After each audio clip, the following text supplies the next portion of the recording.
Hello, hello. Hi, Chris. How are ya? Your fancy horse is on its way. Can y'all hear me okay?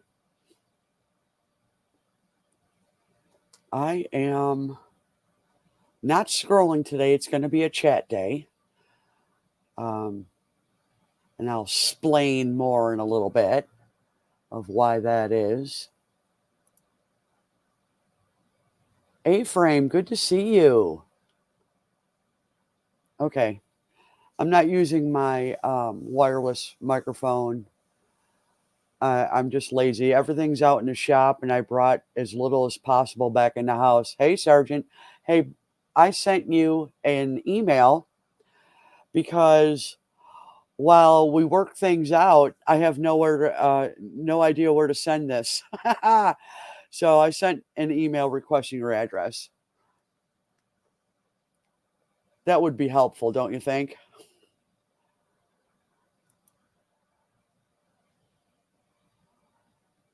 I've been trying to work things out um, on that stuff to make it workable, to make it more streamlined.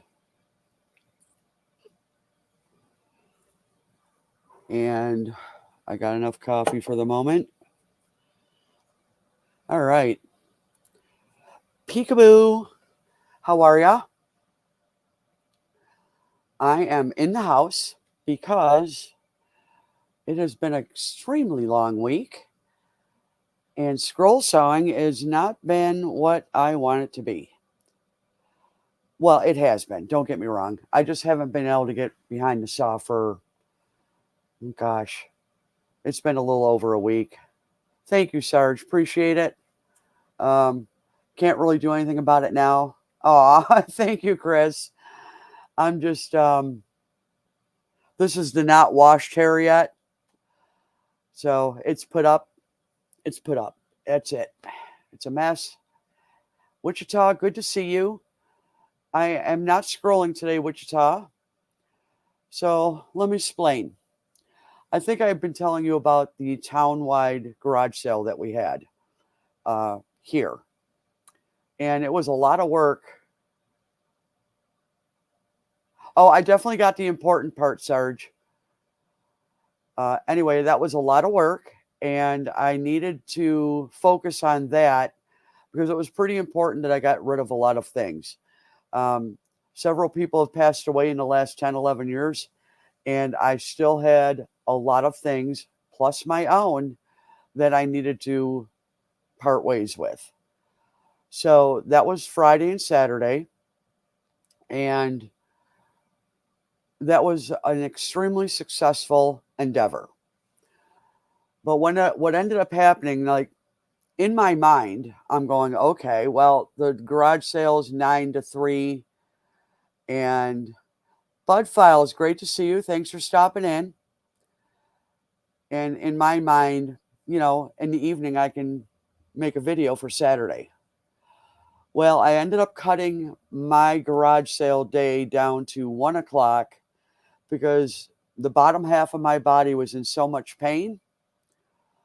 I was borderline in tears. I haven't experienced that kind of pain in a while because I make sure I pay attention to my body so I don't experience that kind of pain. Thank you, A-Frame. Much appreciated. So what I have done is I cut it loose at 1 o'clock, but I made some contacts with some people that came by. And I had a gentleman come back by later on that evening, and I sold a boatload of jewelry, costume jewelry, that is anywhere from 80 to 90 years old. And that made everything all better. So Saturday morning, there was a really a lot of traffic on Friday. Saturday, there was like no traffic. So I just cut my losses at noon, and that was the end of that. So it took me a little bit. Hi, Carl. Great to see you. Thanks for coming in. I cut my losses, and that was it. I did sell a lot of things. I truly didn't want to bring anything back into the house, so it's all in my shop. So now I'm thinking, okay, I could probably put out a video today, meaning Saturday. It would just be a later in the evening one. And let me check something here. But that's not how it went. I passed out for a couple of hours. I was exhausted. So Sunday, the entire day Sunday was cleaning up the shop because everything I had out for the garage sale, I am not bringing back into the house. I have to part ways with it. So I'm getting things ready to donate. Excuse me. So that's how this whole past week went. It was pretty crazy for me. Um, Kind of emotions too, because I'm letting go of things that I've hung on to for quite some time. Uh, ooh, hamburger patties. Yummy. Good thing I ate before I started this live. You'd make me bring my camera with me over to the stove. So yeah, it's just been a crazy week, and I'm okay with it. For me, I think everybody agrees life first, YouTube second. And that's pretty much the bottom line. That's why I'm here just hanging with you for a little bit because I didn't want to not share. Didn't I wanted to do a live. I wanted to do something this week. And this really was the only thing that I could do. So yeah. Thank you, Chris, for sharing me out. A-Frame, thank you. So yeah, it's just been a different kind of week. And I'm trying to regroup in the shop.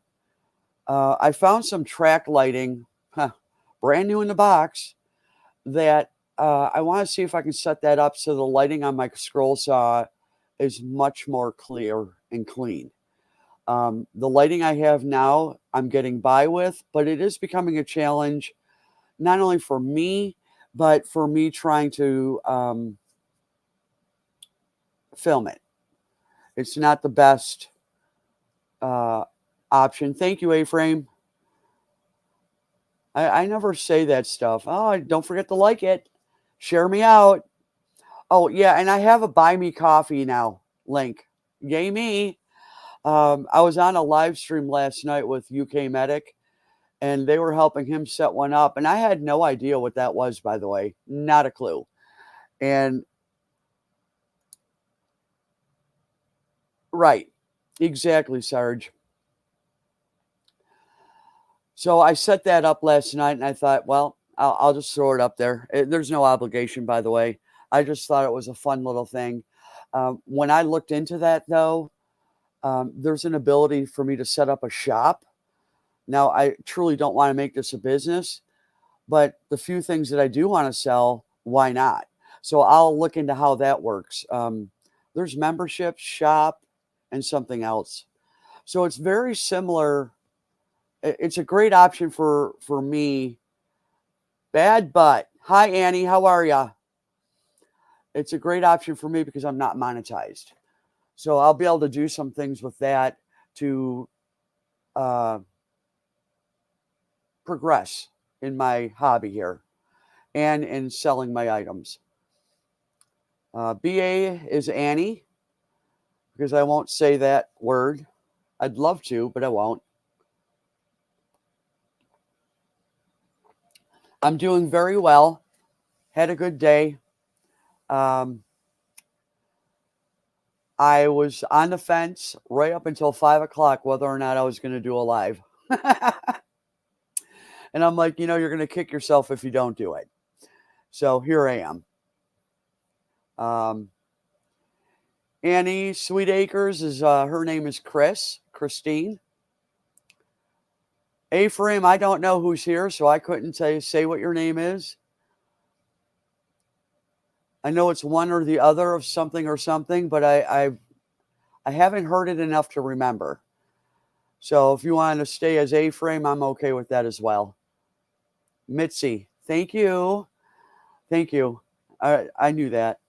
So yeah, that has been one heck of a 2-week stint. And then on top of that, I had, getting lab work done and securing a ride to do that, yada, yada. It's just life. And life has to happen first. Let's go. Sarge, you're funny. Um, I think I see a lot of people sacrificing things for YouTube, and I did that a while back. Hi, James. James, hi. So good to see you. I haven't seen James in a long time. On Facebook a lot, but not so much here. Oh, James, it's such a pleasure to have you in here tonight. There's Mark the Spider Guy. Thank you, Mark. I'm doing very well, thank you. James, we never were able to hook up. We live so close and yet so far away. You know, and life is just what it is, right? So yeah, I just have to say that while I feel bad that I didn't get a video out, and while I feel bad that I'm not doing a live scroll saw tonight, um, I not really, not really, and it's just because I did me instead, and I do believe a lot of people really should take that prioritize themselves versus their channel. Um, do I want to grow? Absolutely. Do I want to have, a monetized channel? Well, kind of. Um, to me, there's a lot of headaches in that as well. So, yeah. Oh, I'm happy, Mitzi. It's just that little bit of twinge of, uh, I try to stay focused and I try to stay structured with my channel. And honestly, one live per week and one video per week is not asking a lot of myself. But in this particular instance, it was what it was. Oh, that's the thing. It is what it is. Yes. Um, Sarge, you're funny. So yeah, I'm trying to now regroup and see where I want to go from here with my scrolling. Um, I'm because of the garage sale, I'm able to get a few things that I've been wanting to get for my hobby. Some different types of blades. I know my friend Wichita is really sold on a specific style of blade, and I'm one of those people that likes to try everything, and then I'll settle on something once I've really given every style of blade a shot at it.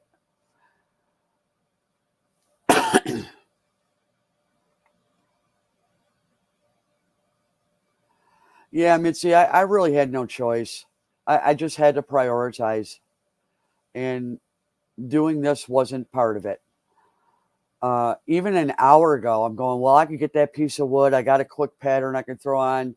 I'm not dressed for it. I'd have to change my clothes. You know what? What am I doing? And that's just what I kept saying to myself. What are you doing? It's not worth it.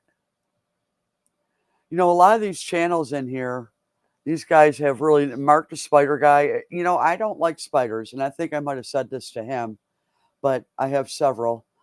Um,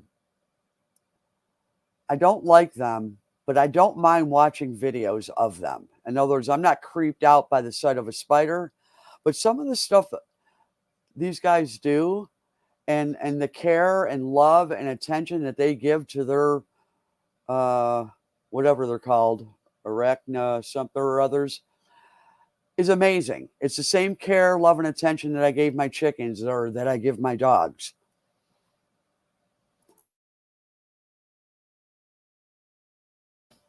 Hacking up a hairball. JJ, great to see you, hon. Um, yeah. So, I mean, we all have our different love. I mean, there's koi, Chris with her koi farm. Amazing. Isabella, great to see you. It's amazing what she has and all I love fish. But I also love to eat them. Not koi. Let me clarify, not koi. But, I love fish. I could sit by that water. I probably wouldn't get anything done because I'd be out by the water with the fish all day long. Um, and some of the challenges she faces. Who am I going to ask here? I would like Sarge. No, you're eating.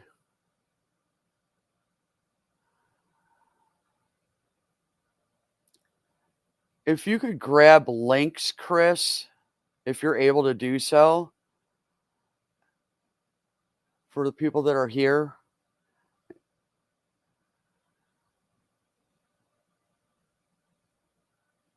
And then I'll get yours. Let me look. I'm multitasking. Let me look. Let me see. This is a challenge.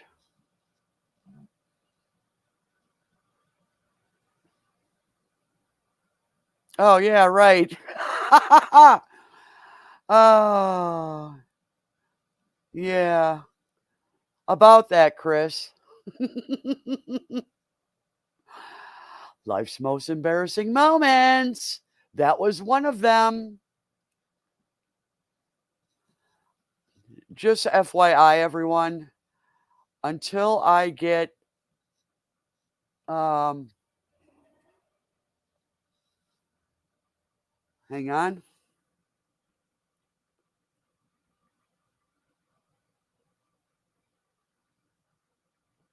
Hang on, hang on. This is why I'm not doing links.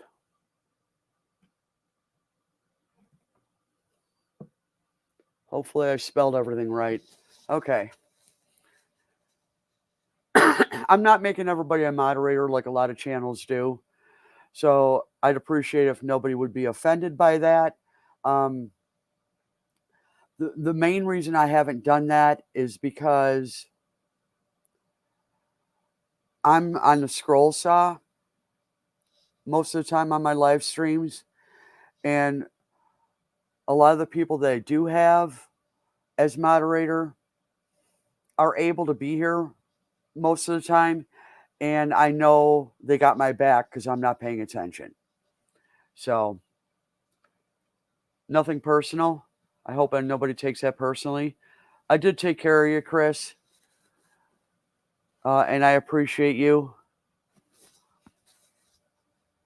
So, yeah. Coffee. Need coffee, sorry. There we go. A lot of times, where was I going with that? I don't know if a lot of you are familiar with UK Medic or Mayhem and Miracles or Poker Rossi. I know a lot of them here are. Some of my woodworking people would not be. God love them for being able to do the live streams that they do for hours and hours and hours. God love them because I couldn't do it. Last night it was a 6-hour marathon almost. I think it was. For UK Medic and Poker Rossi. And then at 8 o'clock the next morning, they were right back on under Poker Rossi's. It was just crazy. It truly was. So, but they're able to do that. And even yesterday, this morning, even they stopped early so that they could do things that they needed to get done in their life. Sarge, don't even go there. I would tell you who they are if they would show up, but they might not show up. So you never know. One never knows, I'm not saying after what they've been through in the last 24 hours, I wouldn't doubt that both of them are passed out cold sleeping. I think they were live probably 8 or 10 hours out of the last 24. You're not kidding, Mitzi. Goodness sakes. I can't do it. I was fading last night at 11 o'clock. I kind of dozed off a couple times, popped back up, and it was still on. And I'm like, wow. Wow, wow, wow. Thank you for doing that for me, Chris. I do appreciate it. Um, so yeah, that takes a lot. Now, back in 2020 when we had all that other stuff going on, excuse me, I had all the time in the world to do live streams, and I did. I mean, a lot of us did. So, and those were like night and day to what I do now. But yeah, it's been something. And I knew when I started my channel up again and got back to it, I knew I couldn't do what I did before. I put too much stress and pressure on myself. I also knew that with the nicer weather coming, I was not going to want to be married to my channel. You're not a nobody. You're a somebody. Um, but Sarge, some people just like to uh, subscribe just for the sake of subscribing. Yeah, anyway, forgot where I was going. Gone.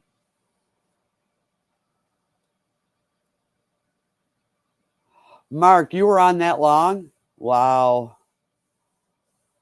I don't know how you guys do it. Well, you have a panel, so it's not standalone, I guess. Carry on, Mitzi. Do what you gotta do, hon. I'm fine with that. Let me do something here.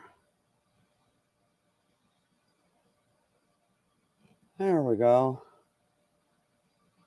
Little bitsy notifications. Oh, this is just so something. I always got to make sure I hit all messages, because then I miss some of you guys if I don't. Hi, PSV. Great. I'm so glad you're here. You keep me motivated in your community post. I don't share everything, but I do appreciate a lot of what you post on there. It's amazing. It's amazing how these memes with just a quote on it has such power and meaning. Yeah, absolutely amazing.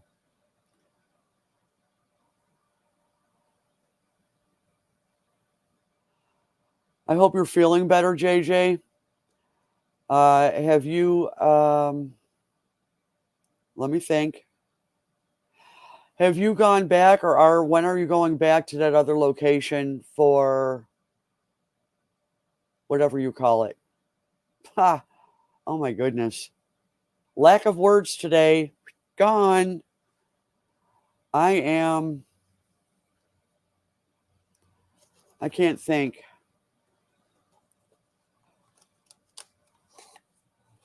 But yeah, when are you going back over there? Because that was quite interesting to me. Um, the last video you did.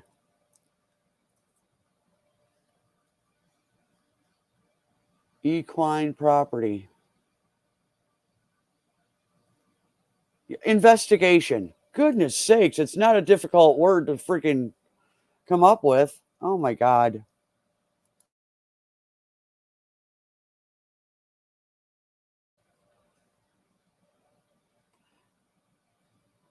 Yeah, I know she said she was going to go back after they do more work, or sorry if I don't remember exactly what you said, but I'm kind of looking forward to it.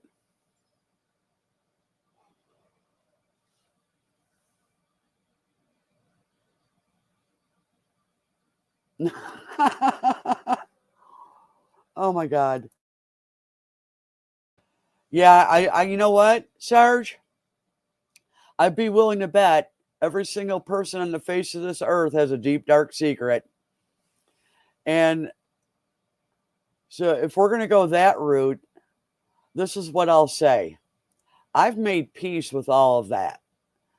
And there's absolutely no need to share anything because life is what it is. Oh, that's it, Chris. You're fired. The only reason I spell it the right way all the time because it comes up in my auto spelling. Once you put it in once correct way, it always comes up. I don't have to think about it.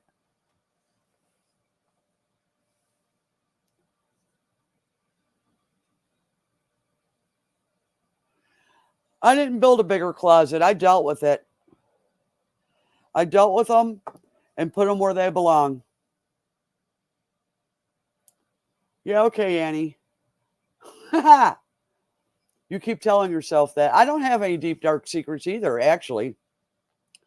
I guess what you would consider something awful and deep, bad, dark, maybe other people wouldn't, you know?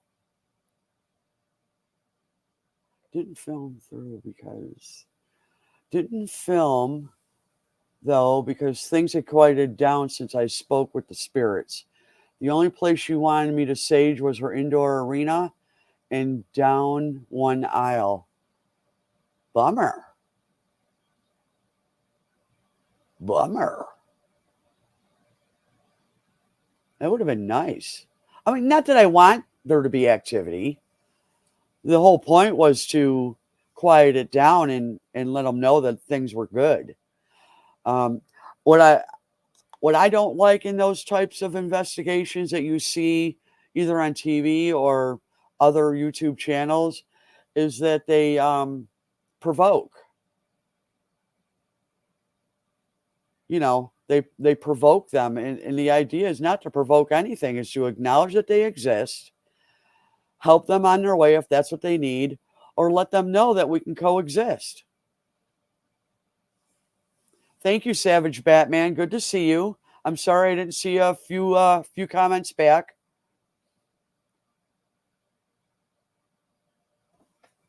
Let me look.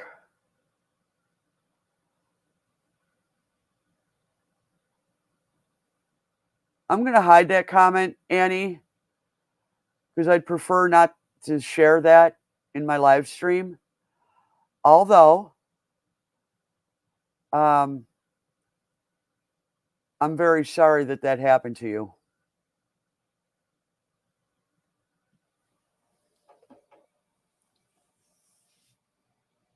Yeah, I don't want. You didn't do anything wrong, hon. Absolutely did nothing wrong. I just don't want it to get that personal because you know you and I could have that conversation all day long, and I would love it. Not love the not love what you said, but love to have that interaction with you.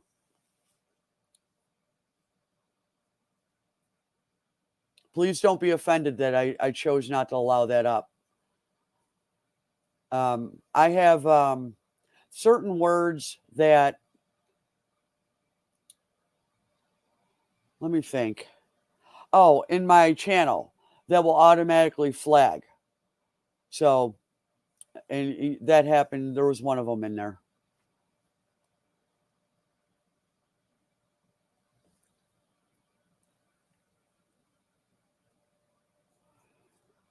Oh my goodness.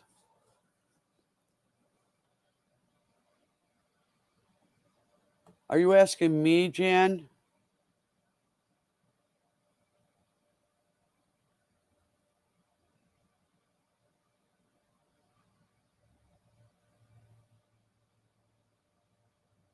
Oh, nice, Sarge. Thank you, Ann. You're very kind to do that. I really appreciate it.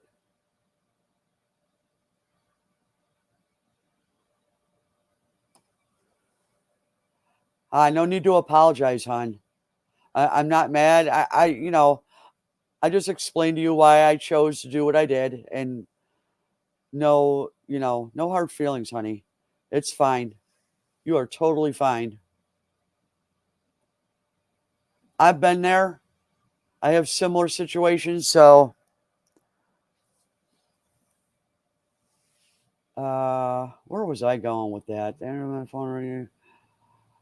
8-channel DVR, the EMF meters, the infrared remote camera. Sarge, do you do any of that though? Or do you do it and just don't um, film it?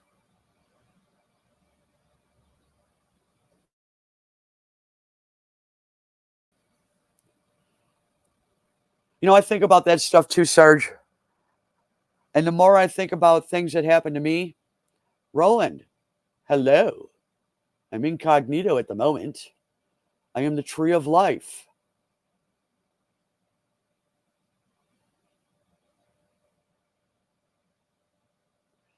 Okay, so you haven't filmed. Okay.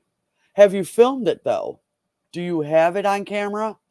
I would love to see some clips like that, to see what some of the things you got. I'm so interested in that stuff. I love it.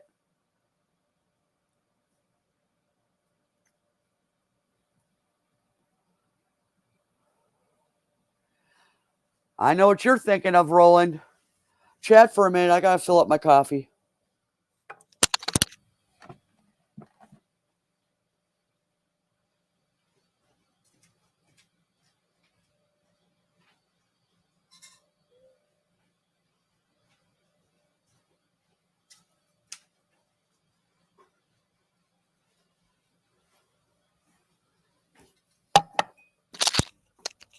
I brought the coffee to me.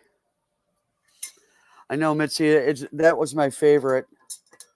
I actually sold the last one I had. I want to make another one.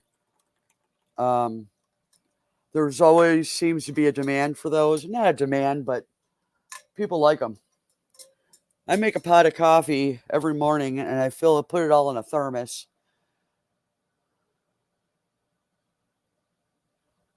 Uh, yeah, and that's the thing, Sarge. I know that. You know, you have to do it a lot to really get some good quality things that you can't explain.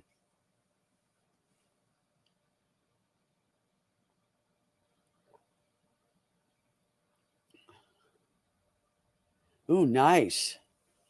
Can't wait. Poker Rossi, hello and welcome. You should be sleeping.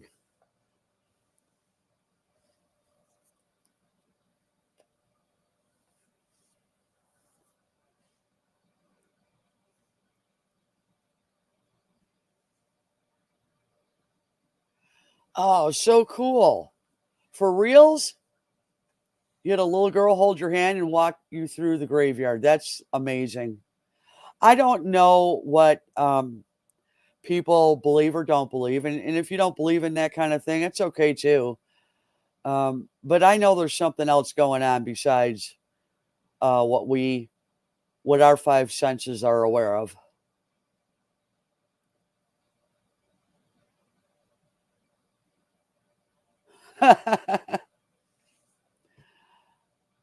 So I'm glad you can make it in, Poker Rossi. Much appreciated. The silent chatter. That's amazing, Jan.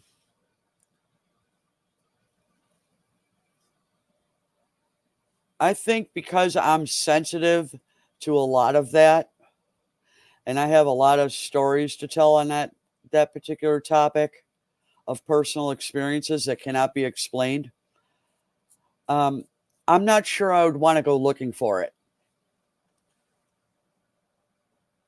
I don't think yes,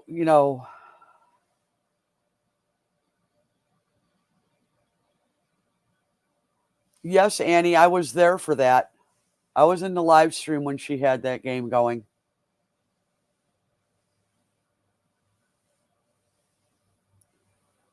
When do you think that video is going to be out, Jan?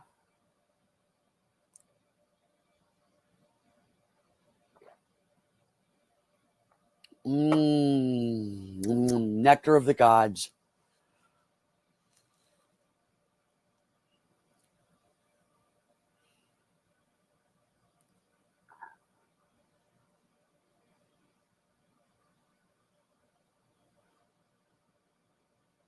Nice. Did you get any voice on? Okay.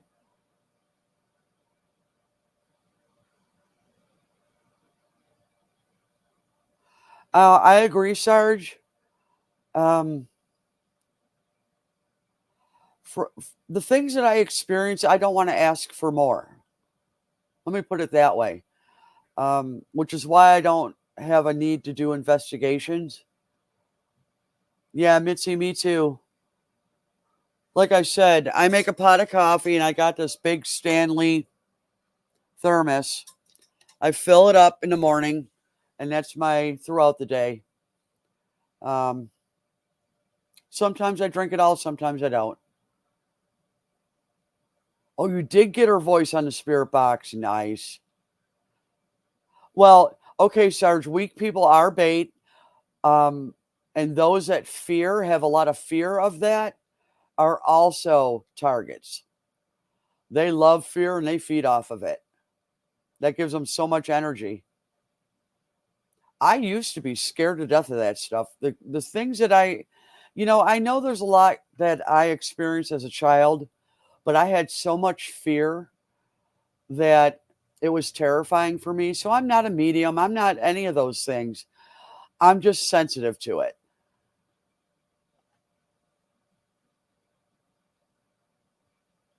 Um, and now that when I took care of, I call her my mom. She was like a second mom to me. I was her full time caregiver for 5 years.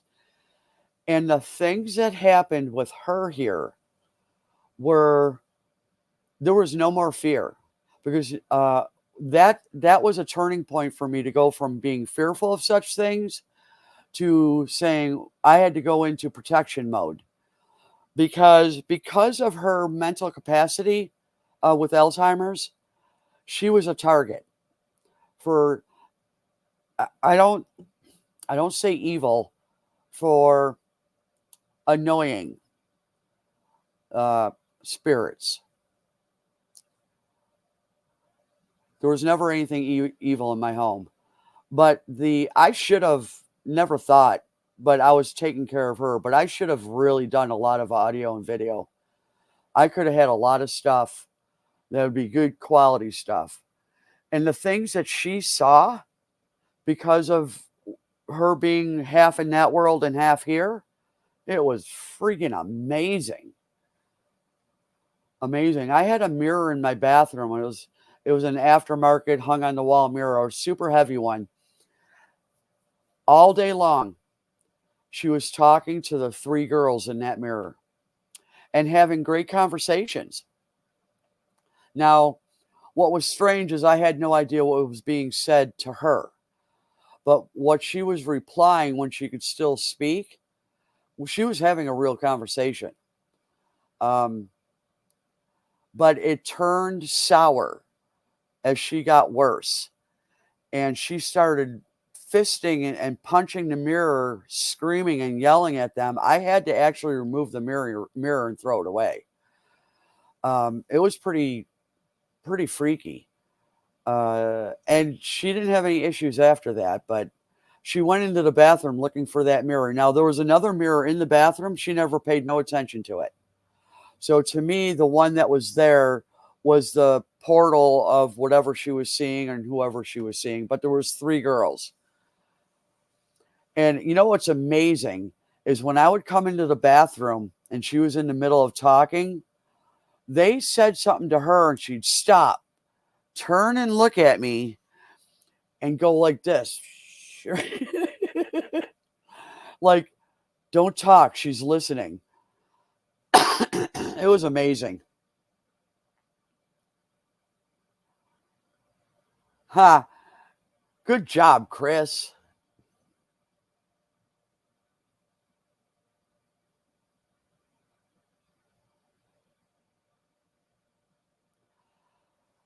Yeah, what might work is a noise canceling microphone that you can hook in somehow.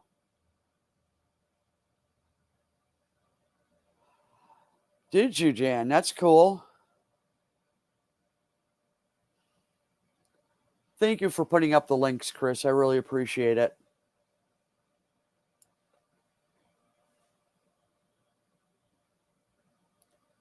Freaky is shaking a 3-shot burst on camera, where each shot is 1/400th of a second. And when you pull them out, the first frame is nothing. The second frame is, oh my God. And the third frame is nothing. I know. That's kind of, I love that stuff. I've only captured 2 things. No, you're so sweet, Chris. You don't want to say that to me, though. No, I'm kidding. 2 photos.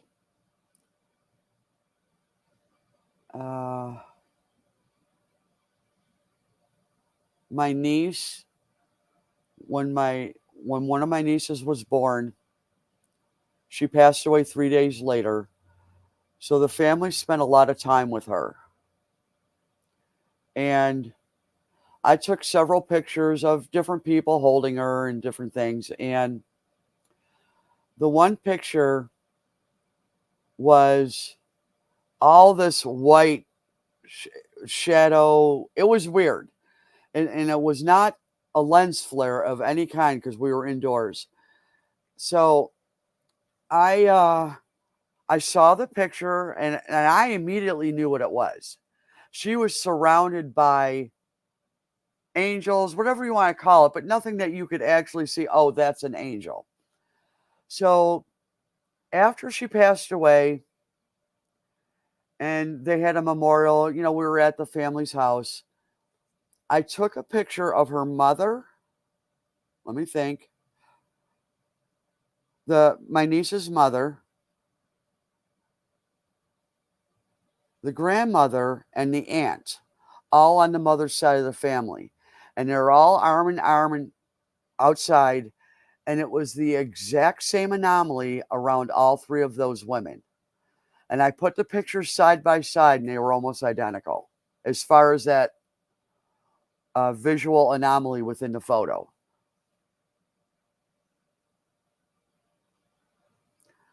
I don't believe in fallen angels, to be honest with you. And I think ghosts are a different term. I don't think ghost is the right term. This is my belief. You're sitting in a room, you're eating your burger, you are surrounded by energy from the other side, right? It's just a different plane of existence that we can't see. But they're doing their thing in our world all the time. So it's just like, when that's what they call that veil, right? I don't, they can call it a veil, they can call it whatever. It's just a different plane of existence that we can't see. Jessica, nice of you to come in. I hope you're feeling better. Didn't you have a migraine the other night? I hope you're feeling better, hon. Oh, excuse me. Thank you, James. I just don't think ghost is the right word, in my opinion.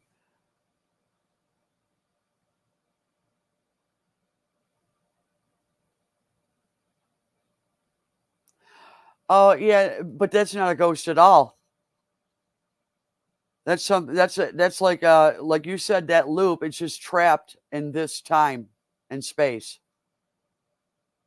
Oh, I'm glad you're feeling better, hon.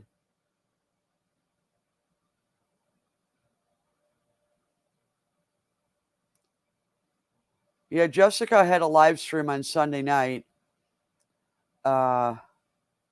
She does a live stream every Wednesday and Sunday, and it's just a chat live stream. Great people. And she played the game Sorry. 4 people played. It was fun. I personally, I couldn't do it. And I found that it's funny because I was losing my patience and I wasn't even playing. But it was fun to watch the dynamics And I haven't played that game in so many years. It took me a little bit to catch on to the rules of the game. And once I did, it was amazing. Honestly, it was fun. And I had to be the referee because I caught some critical errors in the gameplay. A ghost stuck in a building, they do not believe in heaven. I think that has to do with um, they can't let go of here to go there,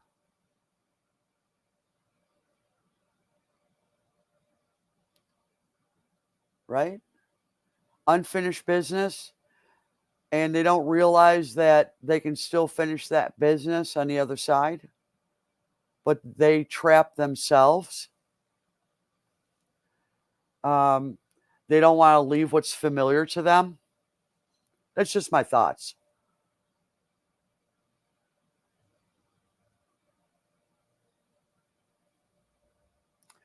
Yeah, it was nice, Jessica.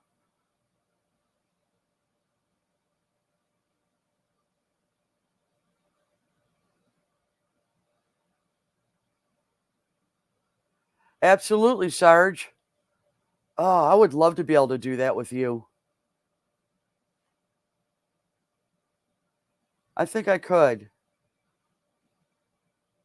Yes, unfinished business, whatever it is. Um, but belief system does have a lot of there's a right. Blah, blah, blah, blah. Whatever your belief system is here, if it's pretty structured, aquariums, animals, and me. Welcome to my live stream. I do believe that it's that belief system that locks them in place. And, I do believe also that they eventually figure it out.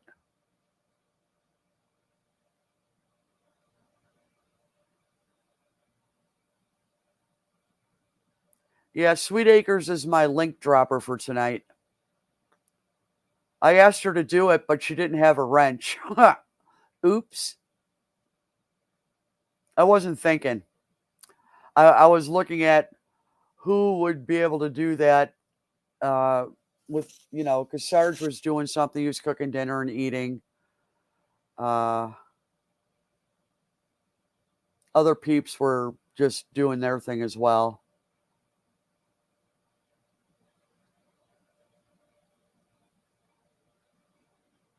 Mm.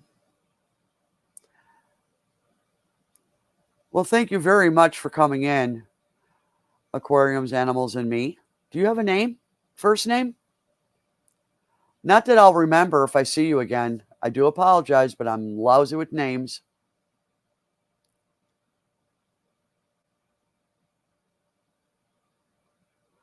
Absolutely, Roland. Absolutely. Alan, nice to meet you. Thank you very much for that.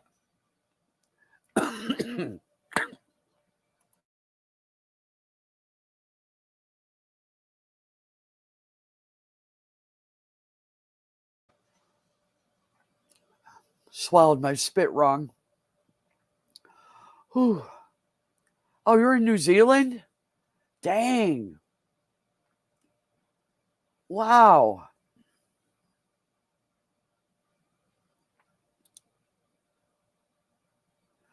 Drop what link? Oh, for the StreamYard? Is that what you'd be talking about?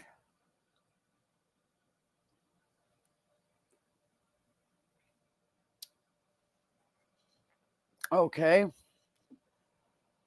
Oh. I'm going to put that link in, and it will be in there for 30 seconds or less. So you're welcome to come up. I can't guarantee my internet will handle it.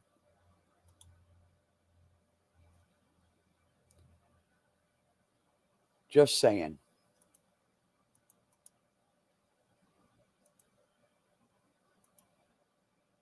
I have the cheapest internet available. 30-second timer is now.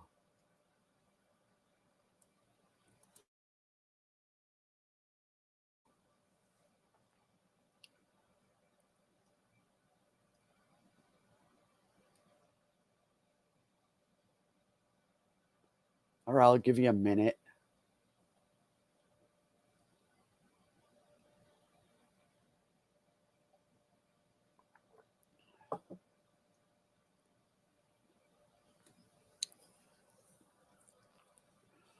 Whew.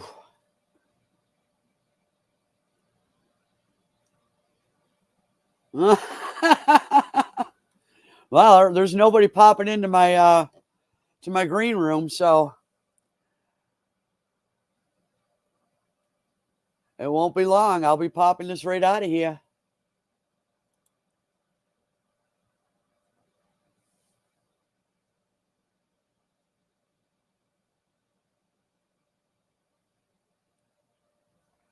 Let me see here. See, I forgot already. Ellen. Sorry. Sorry, Ellen. I had to go back up and look to see what your name was. See, he wasn't even prepared. He throws that up there, and what does he do? Drags his feet.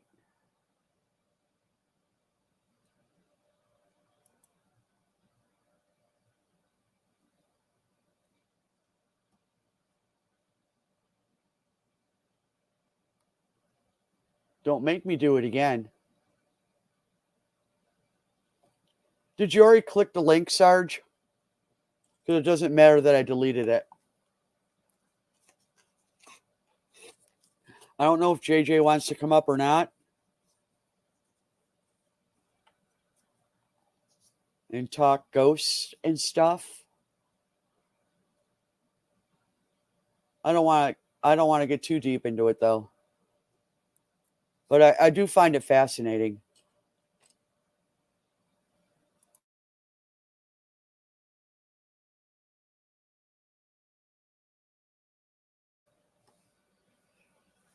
Oh.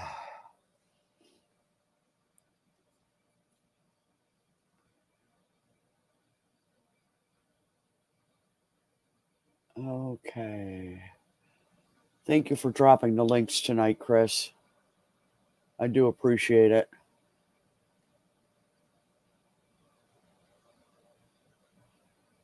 Have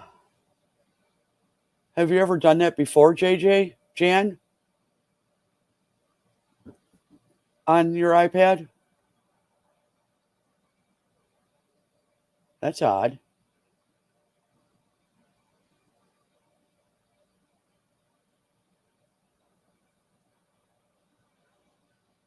I don't know why it wouldn't let you in.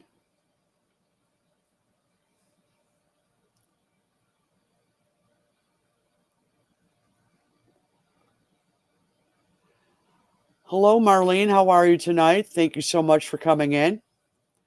I need to make an appearance for you.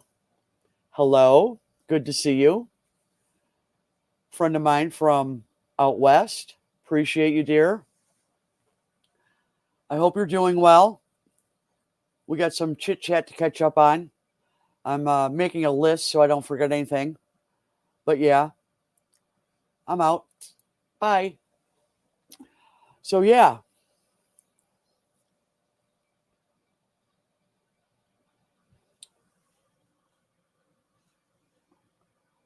Well, so JJ. So yes, you've done that, but it won't let you in. I don't know why it wouldn't let you in. Thank you, Marlene. One of these days I'll have to get you up on my panel. Yeah, we both know how that's going to work. It's not going to happen. Same with my friend Michelle. In theory, it all sounds good in theory, but it's not going to happen. Well, it's about time.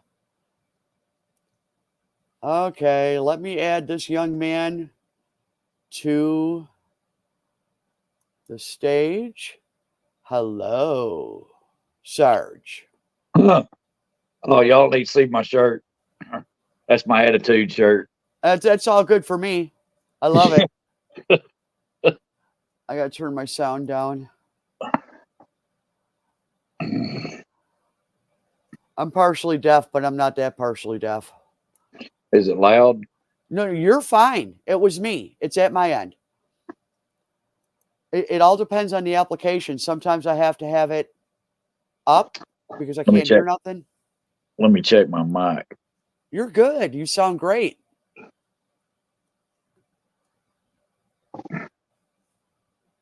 Yeah, I started. I started doing the paranormal stuff about probably 2004, and yeah, we've got the K2 meters, the Olympus digital recorders. I don't have spirit boxes or anything like that. Uh, 8-channel DVR. We carry the remote cameras. They're infrared, see in the dark, Oh, nice. and they're remote. They're wireless, Nice.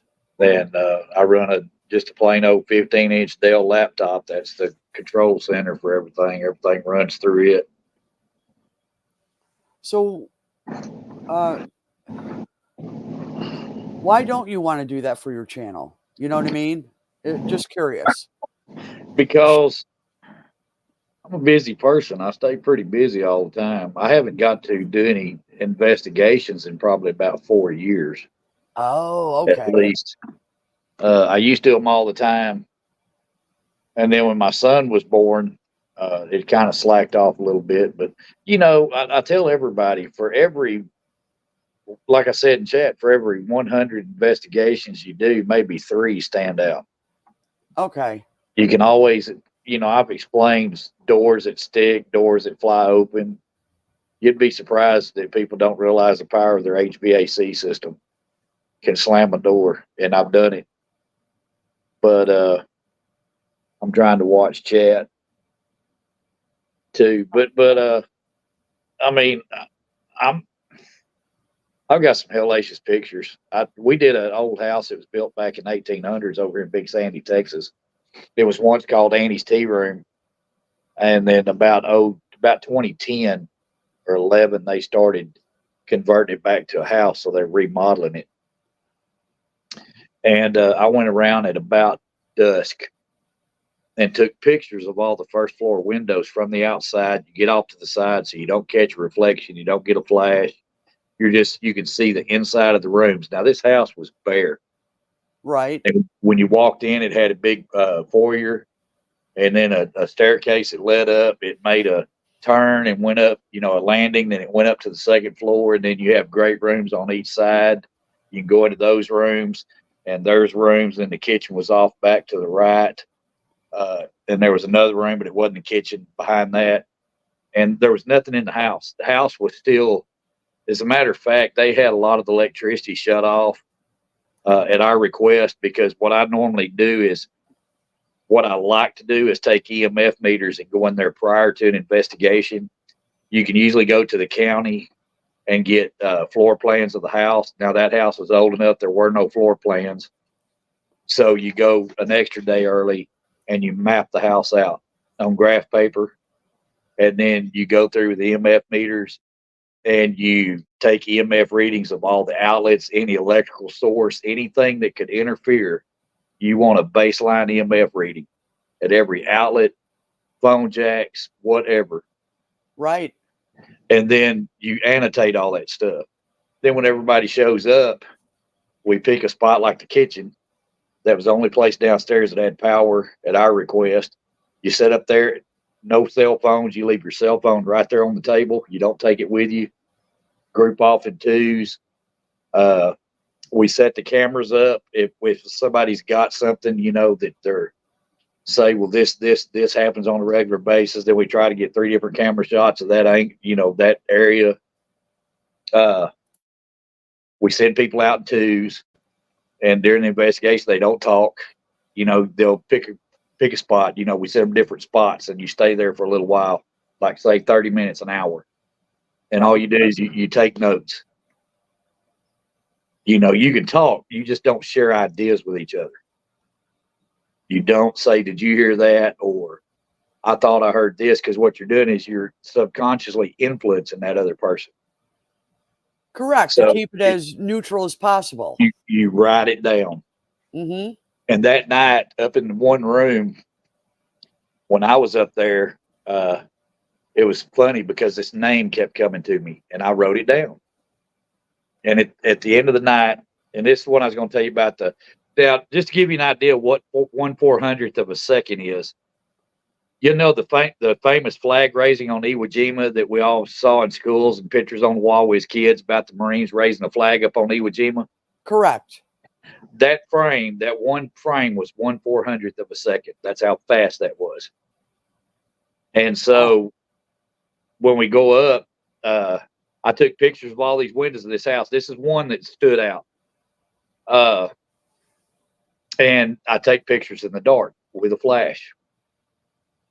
And so when I was going upstairs, at my turn to go into this one room, I just took pictures, and it's not, I'm thinking I'm going to take a picture here. It's just as it hit me, I would just take a picture. I wouldn't say I'm going to point here and shoot. I would just, whatever fluke, you just come into my brain, I just did it. And so at the end of the night, it was like 4 o'clock in the morning. We were sitting there. First off, so Samantha, that used to be in the group, they've moved. A lot of people have moved off and moved on, but she was writing notes and stuff, and I went in and started setting cameras up. Now the house was pier and beam, so you have to think of movement, floor movement, stuff like that. But the kitchen was done on concrete when they added on to this house, and so was the garage. So it was all stable. And I remember I walked through the kitchen. I'm the only one in the house. It's a story and a half house with an attic, off of the second floor. And I remember I walked through the kitchen, I opened the door up, and I said something to Sam. I asked her on the monitors, I said, how does that one camera look looking back towards that attic part? Because there was something that lady was talking about that kept happening. And she said, you might move it just a little bit to the right. And as I turned around, now this is a concrete floor, as I turned around to shut the door, this lady had baked us 2 cakes. And they were on the old time, like my grandma used to have the pedestals that sit on the counter. The cake dish is a pedestal and has a lid on it. Right. I turned around and both those cake lids went ding. Oh my gosh. I stopped. I turned back around, and now Sam's was a big old gal. She probably weighed about 300 pounds. I'm not knocking her. She was good as gold. But I just stopped, turned back around, opened the door up. I said, Sam. And she looked at me. I said, come here for a minute.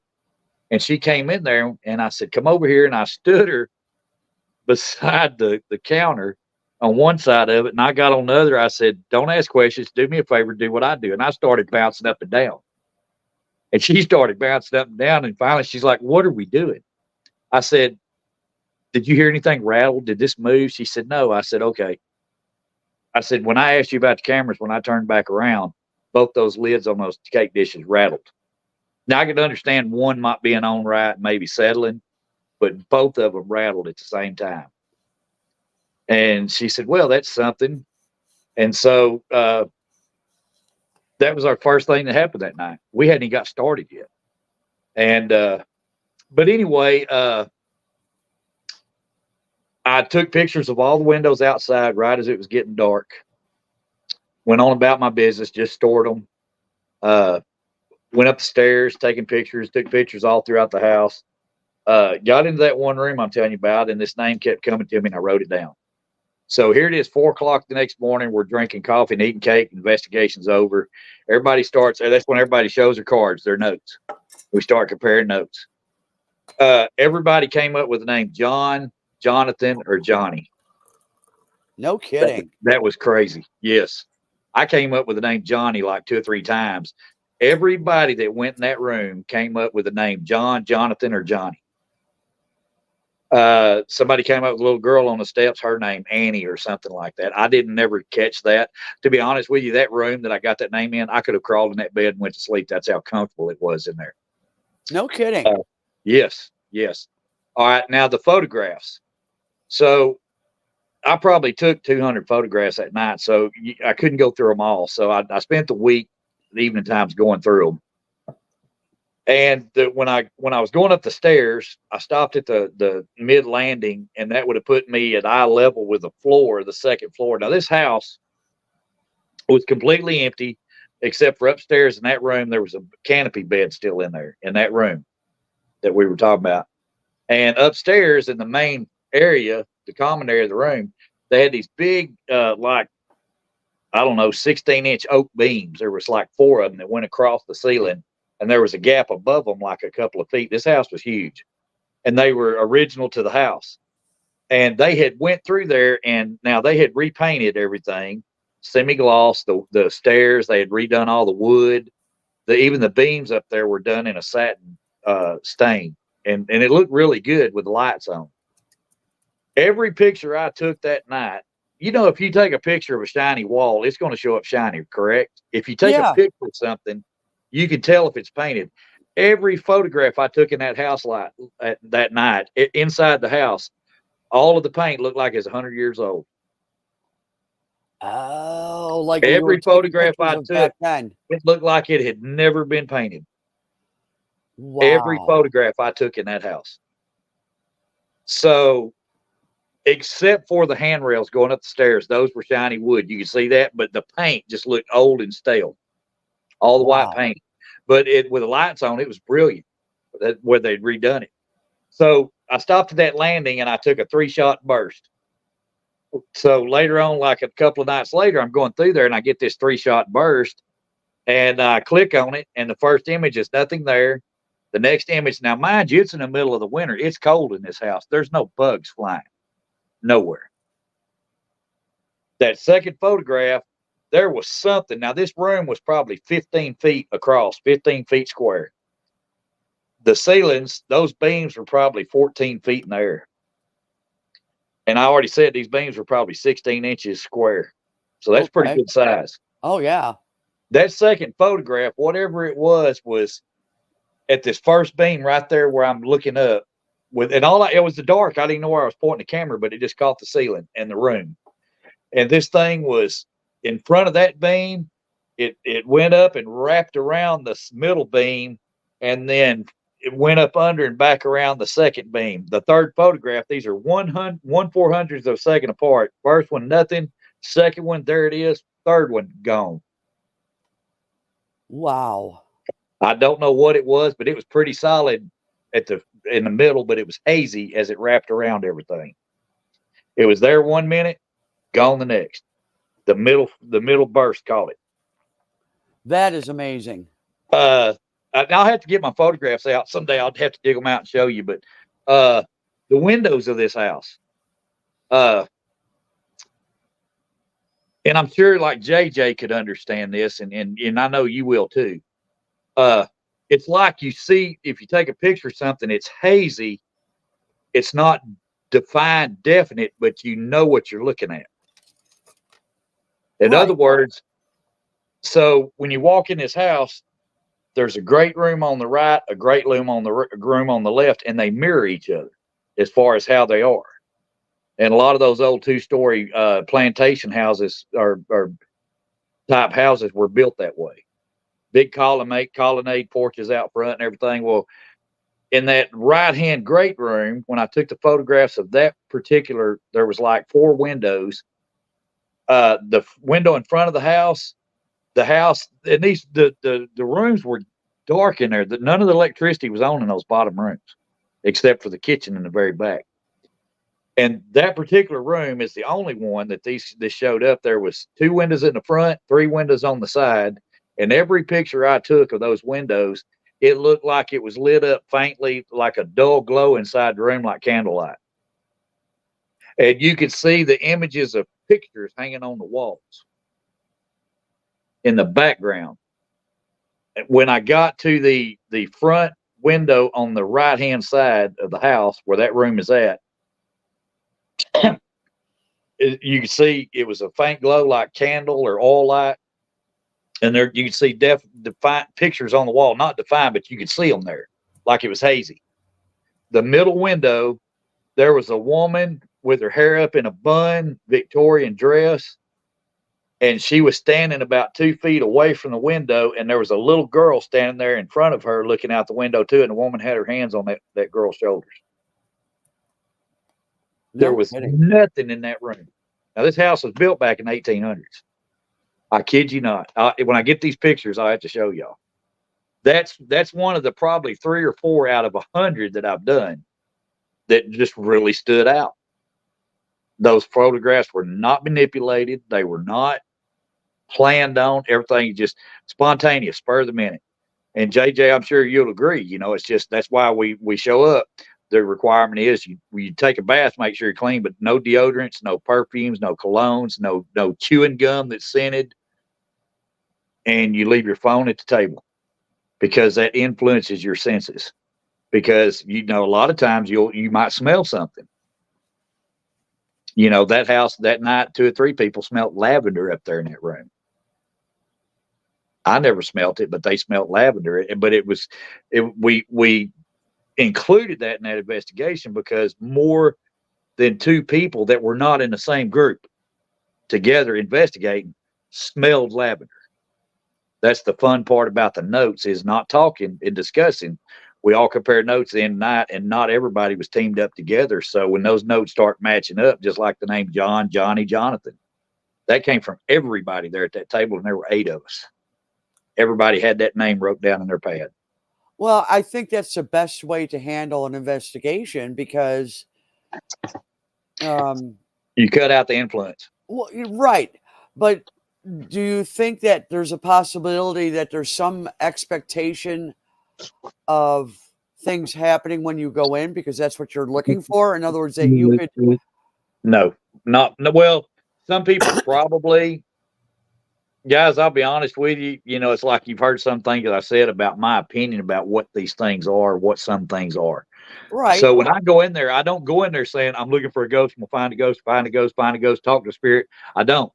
I go in there just totally open-minded because I have debunked doors sticking, doors shutting, stuff like that, creaking noises.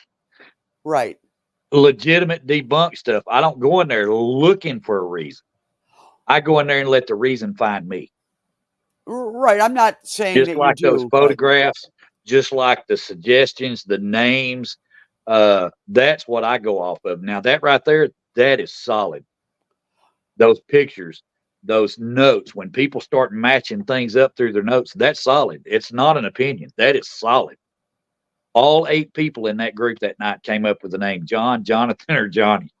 Well, that's what I mean. That 3 of them came up with the name Annie of a little girl in the stairway. I never felt her, never saw her, never heard anything. It never came to my brain. When I went up that all in the stairs, same location? The same, yes, same stairway.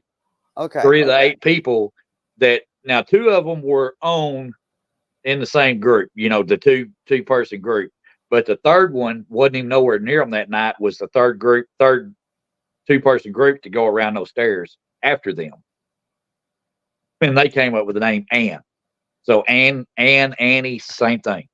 Well, it's no different than a spirit box. Sometimes you have to play an advocate to make out what they're trying to say or what's trying to be said. That same way with John, Jonathan, Johnny. It's something that was planted that's not come out clear because hell, if they could talk clear, they'd be talking to everybody. Well, true. So you take the hints that are given to you and what you interpret it and write it down, and that's how you can clarify a lot of things. And the notes don't lie. There's not 8 people aren't, and especially include me. We're not going to conspire and sit outside. Hey, let's put all this on our notepads. That's the cool part because the jaws that drop at the end of the night when you're sitting there at 4 o'clock in the morning eating that woman's cake, drinking coffee, and she's over and her jaw's on the floor. When you start comparing notes, It's like everybody ante up, pull your cards out. That's your notes. And we start going through them one at a time, and shotgun and everything. What do you think? What do you have? And I found this, and I come up with a name. And there was 3 people right there. Right. Well, to address what JJ said, most people enter with an open mind, and that's the way to enter an area or property. And I Yes. get that. But as The big investigators, the idea, the preconceived, not that you're trying to will it into existence. I don't mean that. yes. But the energy, everything's energy. So if your energy is going in there open minded or well, you're open minded. Yes. There's that possibility that you're attracting that. In other What words, was like the movie Christine? The movie Christine. Remember that movie? yeah. And when what was the name Arnold? Oh, I don't And when this car was acting up, but nobody believed it, and then he walked in there and he shut the door with that car, and he turned around. And this is the way I am when I walk into one of those places. These people wanted us to look at this house. These people said this, and this was going on, or this and this happened. I'm Arnold, like in the movie Christine. When I walk in that house, I walk in there with open mind, and my mind is show me. Okay. Not to them, No, to the to house. whatever. Show me. Right. Show me. And I only say that because there are people that have zero belief system in any of this. Right. So, Her husband says she's like that car when she gets mad. Pet Cemetery is based on a true story. I'd believe that. This one house down in Frankston, Texas, this lady lost her husband to cancer. Okay. And she moved to this house. Now, the house she moved into belonged to a man that was a pharmacist before he went into World War II in the Navy. And he was a pharmacist mate in the Navy. And he was a pharmacist when he got out. Now, his C trunk, his chest was still up there in the house, in the attic, with all his stuff in there. okay. And when he was sometime in the 50s, they moved that house out near the road from the other side of the property. And when he died, the family rented it out to a retired Texas Ranger. And I don't know whether y'all know what a Texas Ranger is, but he's like a law enforcement. Right. Like Walker, Texas Ranger. Okay. So this man had all of his bills. Now, this was back in 2010, and this had happened probably 2002. This Ranger was retired, and he leased that place, and all of his bills were paid electronically.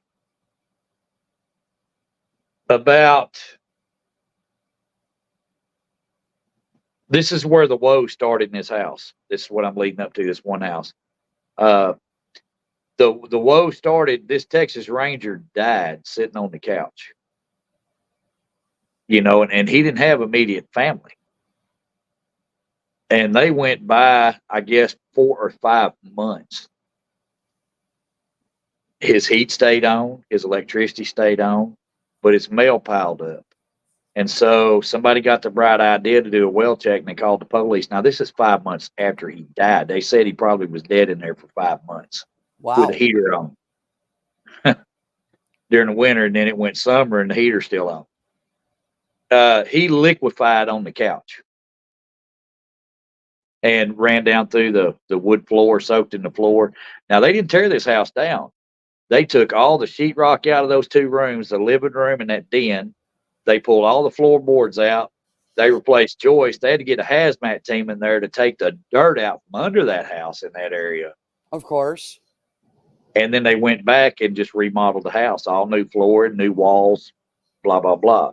This lady that called us leased that house. She had been there 2 years. Now, she moved there after her husband died. And when her husband died, he died of cancer.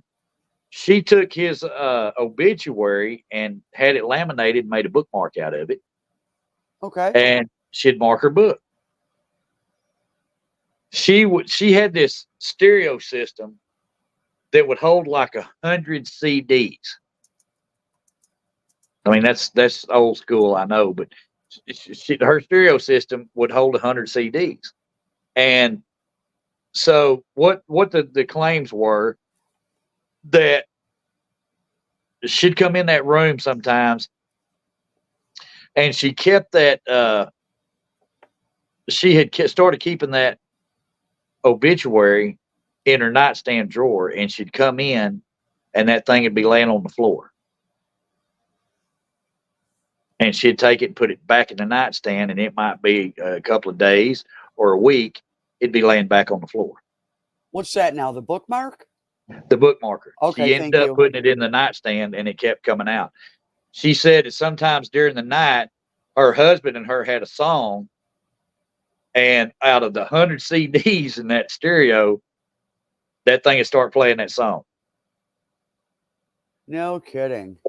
She would start hearing Glenn Miller and Big Band Swing through the intake vents of the return air of that second floor. She'd hear stuff walking up there, not in that room, but in that attic. Okay. I proved that was a raccoon because I caught it on camera. I caught the raccoon on camera. So that's the stuff that gets me. So we did the infrared cameras in that room around that stereo, 3 shots of it. Put 2 cameras upstairs in that bedroom, looking towards that because that door, you actually the second floor was a room, upstairs living. But then at the end of that room, one room, you open the door up and that went into the attic. That Right. shared this. Okay, that's what we call a story and a half. And then so what I did up there in that, it had a walkway down through there with boxes. I just took sprinkled powder up there, flour up there on the floor, and it had infrared cameras. And I caught that coon red-handed. The coon was coming up there in the attic. So it's things like that. The cake dishes, couldn't explain. The stereo coming on, it did come on while we were there. Couldn't explain. The walking upstairs, raccoon. There was a door that would get stuck. It was a swole up door. Right. Right. So I explained 2 of those things and showed her the film footage. That that one thing, and she was actually trying to get out of her lease because of all that. It was freaking her out, and she was ready to move. But she said she thinks it's her husband because that bookmark keeps coming out, and that the stereo keeps coming on playing that song. Now, it didn't play the song that she had, but that she was talking about, but it did come on. That freaked me out when it came on. Electrical, sometimes I can understand it when something's The plugged EMF, in. the EMF didn't change. That's okay. So you're saying that there was nothing present in the room that would turn. That's why I The say an baseline electrical EMF never anomaly. changed because I had an EMF meter sitting right there, and it never blipped, never changed. Other than when that stereo come on and we had a baseline on it turning it on. Okay. And it never changed on that stuff. So I can't explain that. There are legitimate things I've never been able to explain like that, just something. But I couldn't explain the cake dishes. That freaked me out. It did. I got to be honest. That just kind of gave me the heebie-jeebies when it did it because we couldn't make that cake dish bounce, either one of them. But Did you get that on film? The cake dishes? no, because we weren't even set up yet. I was Oh, setting up cameras. I mean, we hadn't even started yet. People were still showing up, and we were setting up the command center out there in the garage. I love it when And it happens that way. yeah, and I'm the only one in the house, and I'm setting up cameras. We try to keep the scene as you would, if you will, the scene from people being involved who were ready for people to walk through and Right. start. So we try to protect the integrity of that by setting everything up because I don't want people knowing where cameras are at either. Not all of them.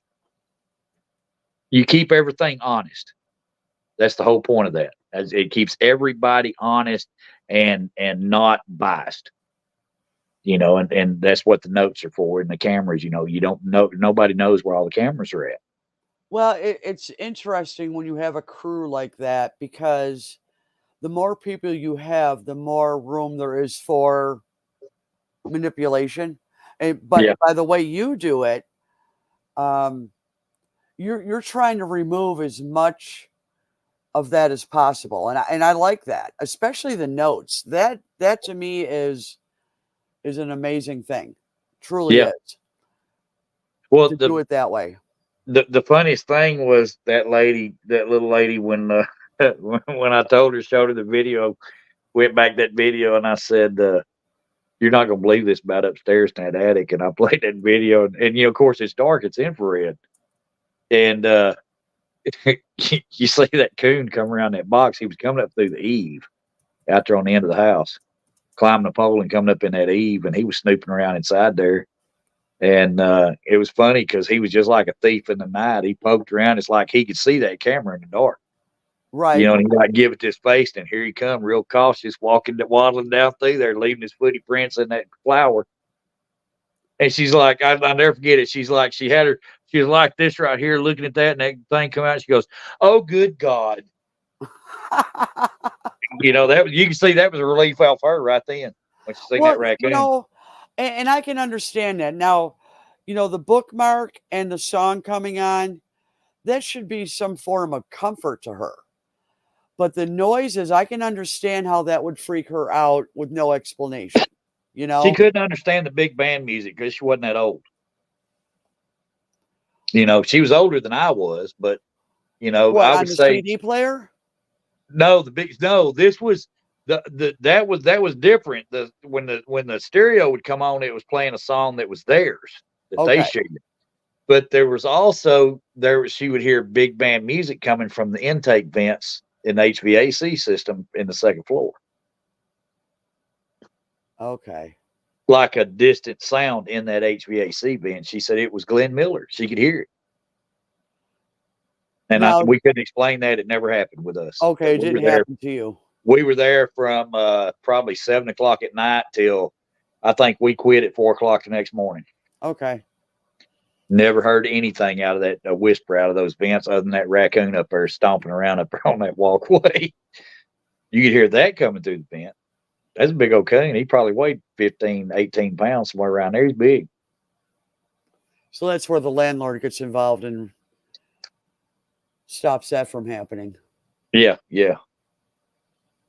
Yeah, come to find out, on the eve of the house over there in the corner where the pole is, that raccoon got smart. He had figured out that evidently a bird or something, that somehow one of those soffit panels on the bottom had come loose, and that coon knew how to pull it down like a trap door and climb up in there. Right. He'd Oh, go snoop yeah. around and he'd leave. I said he's probably been in that bedroom. I'm surprised he ain't shit in there. But he left the area clean. He just come in there, snoop, see what he could steal, I guess. Huh. But I said he's probably been in that. What'd she say right there? Hold on, I got it. I'm Go trying ahead. to I'm trying to read this too.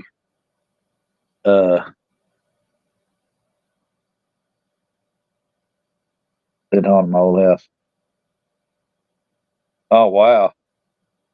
Hey, Sweet Acres, my granddaddy, my great grandfather was sheriff up in Jefferson, Texas. He was killed in the last gunfight of the streets of Jefferson in 1922.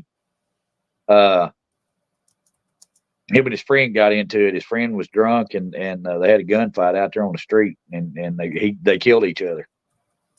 But I'm 55 now. When I was a baby, my sister, we were up at my grandma's house, my daddy's mama in Linden, Texas. And of course, I was a baby. I don't remember it, but my sister woke up one night. I had two sisters, and they were sleeping in the bed, and I was in the crib. And my sister woke up one night to a man standing there at the crib. Well, he's standing at the foot of the bed looking at them. Then he walked over the crib and reached down in the crib where I was at. And then he turned around and walked down the hall, and the kitchen light was on down the hall. And my sister crept down the hall and come around the corner and looked, and he was leaned up against the counter looking at an Infamil can. And she said it had his hat pushed back on his head, and he's looked at that can, and he was smiling and shaking his head. And she freaked and ran in there and woke my dad up. Of course, my dad was always, he's scary, Hanks. And he got up and turned every light on in the house. All the doors were locked, couldn't find anything. And my dad always said it was about probably 4 or 5 months later, they were sitting there, and my grandma, now she was born in 1900 and she died in 92. She was 92. But they were going through family albums, and my sister was sitting there between my mom and my grandma, my dad's mama.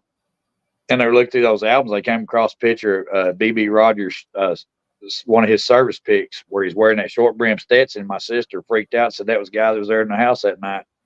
My great granddaddy. Yeah. They say I look like him. I don't know. I couldn't tell you. They don't have any pictures? Have you not seen any pictures of him? Yeah. Yeah. Yeah. Oh, but you don't. Well, I just hadn't paid attention to it. I look like my maternal grandfather a lot, but I was kind of reading this too. What Sweet Acres is talking about, that number. That's freaky. Yeah, it is. So and then that goes back to another thing I tell people. When you're involved in that kind of stuff, and I tell people that if you are the heebie-jeebie type of person, or you get self-doubt, or you scare easily, you don't need to come to one of those investigations, because if there is something there, it will feed on that. Absolutely. It will pick you out quickly.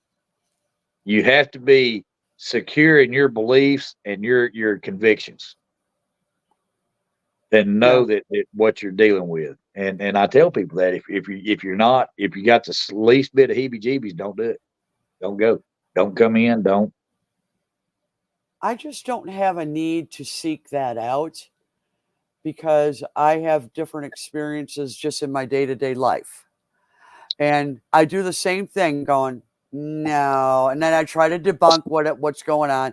And I'm not going to share a lot of what the actual things are, but I will share one. The night my mother passed away, I went to her. She passed away in her home. I went to the house. My dad was distraught. He finally goes to bed, and I'm sitting outside his garage having a cigarette, and I can see the bedroom through the blinds, when you can still see shadows inside. So I saw my dad walk into the bedroom and sit on the bed and finally lay down. And then I'm just staring, going, well, I'm glad he's finally getting some sleep, because he was just a mess. Wow. For obvious reasons. Right. Then I see the shadow get back up, walk across the room, and leave. I'm like, oh, crap. He got back up. Right. Well, the next shadow immediately coming in was my dad, because it was a lot taller. My mom was shorter. I didn't put that together when I first saw it. So then that was my dad. He laid down and turned off the light. And I'm thinking to myself, that was my freaking mom that came in the room and laid down. It wasn't my dad the first time. So when my dad woke up the next morning, he looks at me and says, I slept with your mother last night. And I said, I know, Dad. What else could I say? If had I not seen that, I wouldn't have believed, I wouldn't have mentally felt that way. But I slept with her. I'm still listening. You keyed me on to something right here, and I want to show you something. All right. I'm gonna have to just kind of draw it right quick and show you, but it won't take long if I can find a pen. Yes, JJ. I don't consider myself a medium or any of those things. Some people are sensitive and don't know it, though. I'm just a receiver. I receive things, and I'm now believing a lot more. That's being sensitive. Yeah, I can't deny it anymore. That's the bottom line for me. And that's just my personal journey. And I think I'm not meant to be a medium. I'm not meant to.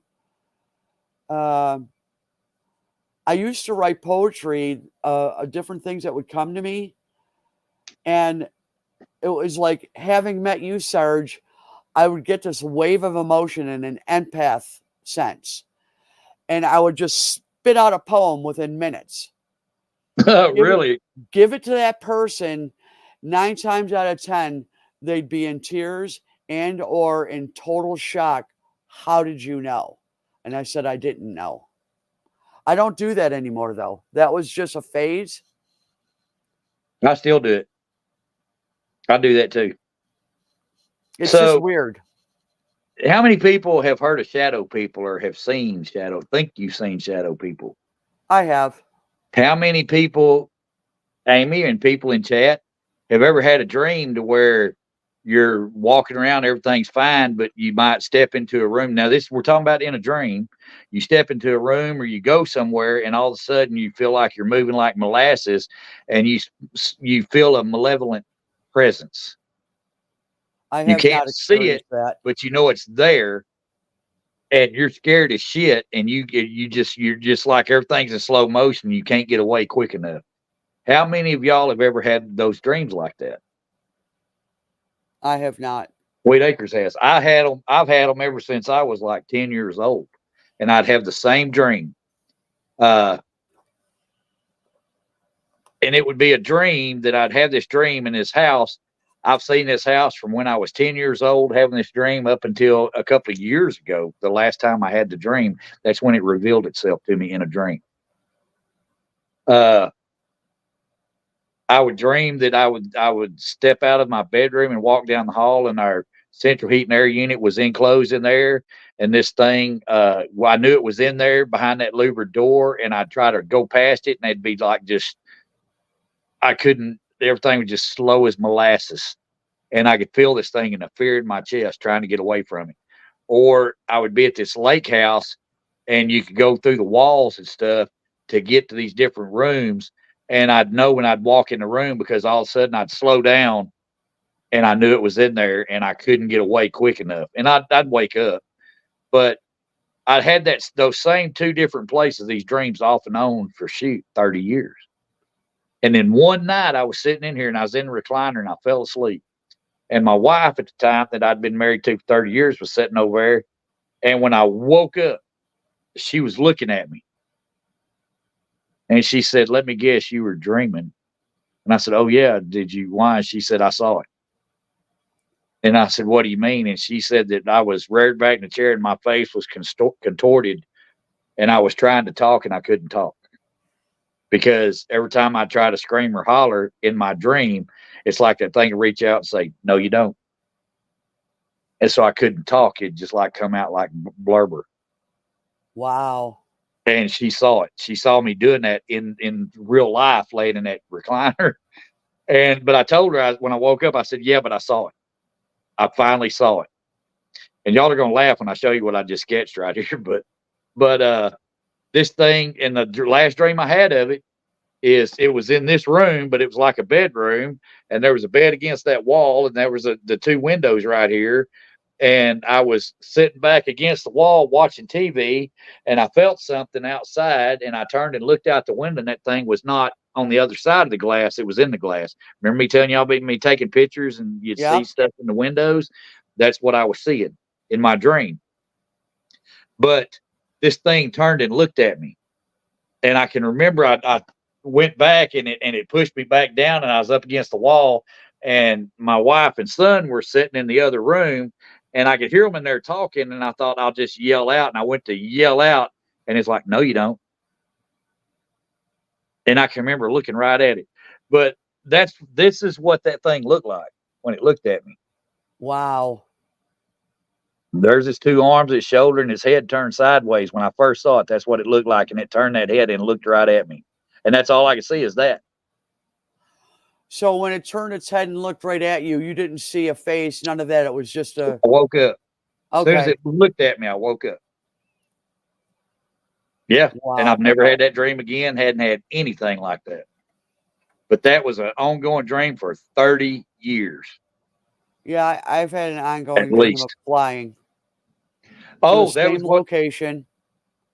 that was what I was going to tell you, was that in that dream, especially at that lake house, when I got outside, I could take 2 or 3 steps, run and jump, and I could fly. Yeah. But yeah, I want to hear about that. the only, when I was a kid, I would fly over the housetops in my neighborhood, and I could see where all the chimneys were and all that. And I would get up in the morning and I walked to school the same route I was flying in my dream. Right. And I'd be looking up to see where those chimneys were. And I'll be darned if they weren't exactly where I saw them. I mean, I'm a kid. I don't look at the roof of houses as a kid, right? I don't look up to see what's the placement is. And the other dream was I was always going to my property and it would go up a hill. It's a mile up to get to the driveway to the property that I now own with my brothers. And I would hover above the road, and it's black. It's nighttime, and I would Right. look down into the property. It was just solid blackness, and I was unable to go there. Something was stopping me from going in. Hi, Eric. How are you? And it was like I had that dream over the years, over and over and over again. And with a current situation with family dynamics, Right. I haven't been there in 2 years, and I haven't had the dream ever again since then, Right. because I'm not supposed to be there for some reason, and that's just the way it is. Right. Oh, I'm glad you're doing good. Thank you for coming in, Eric. I'm sorry I'm incognito, but where I have my camera faced, if I'm watching you, because I like to look at people when they're talking, even as if we were in the same room, Right. um, my head would be turned sideways. So I'm I just just off. I just figure people get tired of looking at a jackass, so I just fix it right there. See, And then you want to see Jackass at. it's not every day everybody gets to see a talking jackass. It's the first time I've ever seen you. So, I mean, the last time you were on your phone, this is much better, by the way. You must be on a computer, maybe? I'm actually on my tablet. I have Okay. it's got one of them Galaxy S9 Plus tablets here about 2 or 3 months ago, and it's supposed to be in the shit. And I guess it is. It's got a keyboard and everything. I use it. Hell, I use it for work. I Right. use the invoicing and stuff. This thing's like a little laptop right here. It's a lot easier than taking that laptop. Do you have Facebook? I don't have any social media. Okay. And JJ, guys, I'm going to show y'all what a contradiction I am. First and foremost, I don't mind telling everybody that I am a Bible believer. I I am read as that well. thing religiously. Uh, I believe that I have God's grace. But with that being said, here's where the big contradiction comes, and I know y'all are going to hear this too. I'm a firm believer that it doesn't matter God created or not. We're all made up of protons, neutrons, electrons. It's energy, positive and negative energy. And it's just like the Bible says: you speak blessings or you speak curses. You speak your negative energy or positive energy. Correct. And so that's where the paranormal investigation stuff came in with me, because I just was interested in it. I'm a firm believer. Your soul, you have a soul. It goes somewhere when you die. You return, your body returns to dust from which you came. But that energy that makes your soul, does it return to the universe from which it came? The only thing I know is that when I die, I'm gonna find out. Right. I believe I go somewhere. I don't think that this is the end all be all, and it's just, it'd be stupid. What's the point? Yeah. Logically, right? Um, I believe I have the same belief system. I'm not an avid Bible reader, but I do refer to it quite often if I'm questioning something within my mind. Just like today's day and time, I tell everybody, you need to Ephesians, what is it? 10:6, 10 through 13. You need to put on the armor of God, because the battles that we're fighting in these day and time is not flesh and blood. It is Yep. spiritual. It's It is spiritual spiritual. warfare. I want to interrupt you for a second. You go right JJ, ahead. uh, is your email available for her? Because she would really like to Yeah. connect with you. Yeah. You got Um, it. So just share it. I mean, well, that's why I asked you about Facebook. I don't JJ, I don't do Facebook. You know, I barely do YouTube. I'll get in these chats. Very few people I'll come up on their panels, guys. It's just that there's social media is the devil's playground. Yeah, I'm very mine's very structured in the way I need it to be, so Yeah, that I don't get caught up in crap. this is about as social as I get. Uh,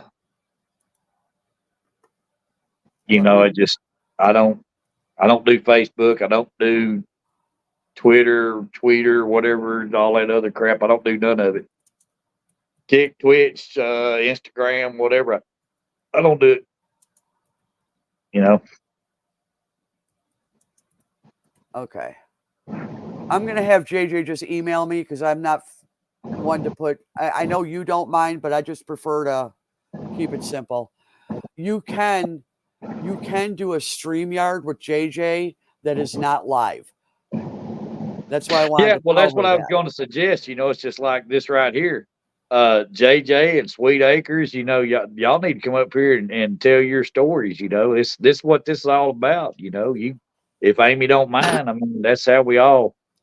Well, JJ couldn't get in on her iPad, Oh, okay, um, but I think if we, because I would like to participate in this too, if we could get a StreamYard together, you just don't go live. We all go right. into the green room. We're No, all they up on call the that screen. a bunker. There you I've been go. in those. It's called a bunker. And Uh, this way we can keep it. No, not keep it, but anything can be said without having to be concerned right. about. There's but as far as investigation stuff, JJ and Amy and Sweet Acres there, you know, there's plenty of places in the state of Texas that is fun to go to, but there's different places in the United States I'd like to go to, but Jefferson's haunted place, Mineral Wells, Texas, that big hotel in Mineral Wells, that's a haunted place. Uh, back Oh, to they're everywhere. yeah, there was something that JJ said earlier. JJ, the reason I think that some of that is, I call it place memory, is because there's this one thing in this motel or hotel in Mineral Wells, Texas, that they always see the same thing. It doesn't matter who it is, they always see the same thing. And it's this woman that she walks where there used to be doorways, but it's through the hallway, through the walls, and just walks across the hall. She doesn't interact with anybody. And that's why I say I'm a firm believer that a place can store energy just like a battery. And what people are seeing is that is just the energy that's there, and it's a loop. It plays over and over and over. And the reason I say it's just like energy, like a place memory, is because it doesn't interact with you. You can't interact with it. It just interrupts and it's gone, and it doesn't interact with anything or anybody. It just does the same thing over and over when people see it. And to be a spirit, it'll interact with you. And that does it. That's what I call place memory.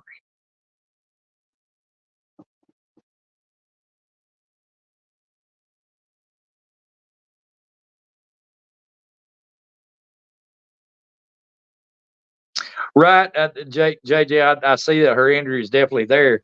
I don't, I think it's residual, if that makes sense. It's not, it's not energy that can reach out and interact. It's not like the energy. I think it's residual energy. I'm back. I had to use the bathroom real quick. Oh no, that's fine. Thank you for talking away. I'm I good appreciate at it. it. I'm from Texas. I'm not only am I from Texas, I'm a welder, and both of those are known to talk all the time. So with two of them, both of those, yeah, I'm just there ain't no shutting me up sometimes. Yeah, Chris, I agree. Um, there's some things I don't want to share on a live either, but I would love to just share. I mean, it's just amazing what we can learn and understand by sharing stories. Um, let me hide that. That's what I mean, Jan. You know, between all of us, we can make that arrangement. I'll just start out with email me. Let me put that back up. Crap. Oops, sorry. Email me, and then I'll just try to get it arranged. Even if I can't be there, then you guys can do it because Chris, you have StreamYard. I'm sure you have StreamYard. Yeah, because you got to do a live stream here whenever I get that other stuff. Because I'm gonna show off my coffee sign. Hey, medic, look at this. I'm gonna hang it up in there. Look at that, yeah, medic. he is he says the shipping's a little bit pricey, so I'm just waiting for him to send me his address so I can give him an exact quote on what the I wonder shipping what would it be. costs to ship stuff to the UK. Because I had a friend of mine in England send me a bowler hat. I always wanted a genuine bowler from the United Kingdom, from England, and they sent me a bowler hat from England. I don't know what it costs, but Well, that's what I mean, and I don't blame them, right? Because you're not going to pay what you pay for the piece and then pay triple that just to ship it. And I do not believe it's triple, but I'm just whatever he looked into, he wasn't happy with what the prices were, and I can't say that I blame him. I did like a rough without his address, his actual postal address. I did a rough US to UK, and it was $20. that ain't But bad. it might be different wherever he is in the UK. You know what I mean? So I really would have to have an exact, and then I can go online without creating a shipping label and get the quote. That's not bad at all though to go to the United Kingdom. I wish Well, it I'd was go to the more UK for expensive 20. for me to ship something to Canada. Yes, isn't that So, stupid? That's in the same on the same continent. It costs more. Annie, thank you so much, hon. I really appreciate you being here tonight. It was a pleasure to have you, and you take care of that cat. Good to talk to you, BA. BA is Annie, and when you were talking about Annie and Johnny in that other story, Yeah. her name is Annie and her husband's name is John. She was Oh kind of wow. freaking out a little bit on that story. It was funny. Now that makes sense when I was reading Right, what she's writing. Okay, now that makes sense. right. I wanted to tell you that before, but there was I didn't want to interrupt because I was like, Well, and I was trying to read the chat because it's on here too on the side in StreamYards. But for some reason, that chat started falling behind, and I was having to look at my phone, and then to go from here to look at that phone, and this phone is kind of smaller, so I'm having right. to study it. You know, Yeah, I have my phone right in front of me so I can see where we're at on actual YouTube, and it's a delay from StreamYard. So you and I are talking, and if I give you the middle finger, it's going to take about 10 seconds for me to see it on YouTube. I'll be dang. But the chat's staying up pretty much up with each other. But a while Yeah. ago, this chat right here just quit, and I had to move it, and so it would refresh, and it so I was way behind trying to catch comments. But anyway, it was a lot easier for me to come up here and talk about that stuff than it was to type all that in chat. Y'all have been like, "What the hell?" Oh, I knew you were wanting to share, which is fine. I don't like putting a StreamYard link in the chat for troll reasons, but it really So doesn't matter because I don't. Oh, look, now y'all don't laugh, but this is my line. He's got a line cut. you're going big. No, he's got a line cut. See, he's cut like a line. Oh yeah, no. I'm just saying I made you full screen. Oh, that's Sandy Cat. He was a rescue. See, his head is as big as mine. This cat He's weighs like 15 beautiful. pounds. He's a big cat. Oh I'm my 6'4", gosh. and I weigh 245 pounds, so that give you an idea how big his cat is. And his head is almost as big as mine.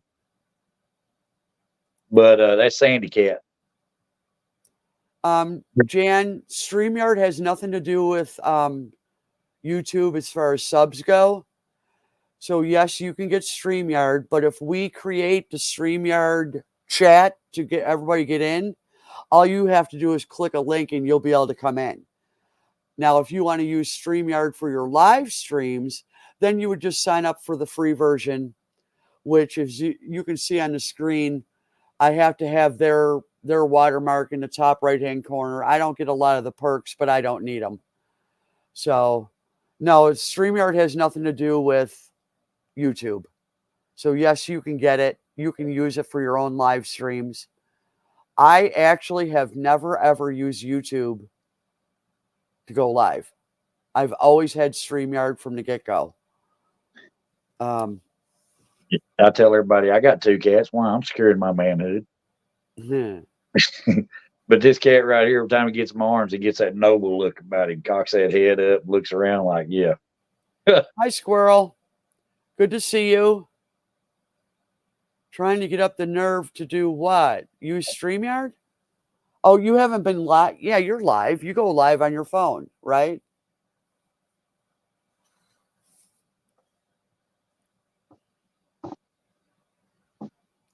I do have to admit, though, StreamYard is much more user-friendly on a computer, a tablet, versus the phone. Although I have done it on my phone, it's a little more difficult to find out where the chat is and other stuff. Ry420, thank you for coming in.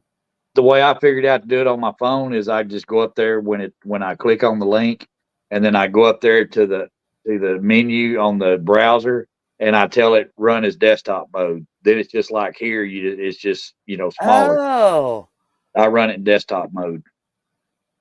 Oh, you've never done a live? Those were only videos. I'm thinking you were live. That's what it seemed like. Okay. I don't mind doing a live with you on your channel and just hang with you for a little bit. Just we can do a mock live without going live, so you get a feel for all the controls and different things. Yeah, ever since I got his line cut, every night I had to play that "In the Jungle, the Mighty Jungle, the lion sings tonight," while he sits up here on the back of the chair and looks at me. I've done that. I had a cat I had to do that with. He was a blue Himalayan. Yeah, ever since he got that line cut, he's got a whole different attitude now. He is king of the roost now. He's like, I rule this place.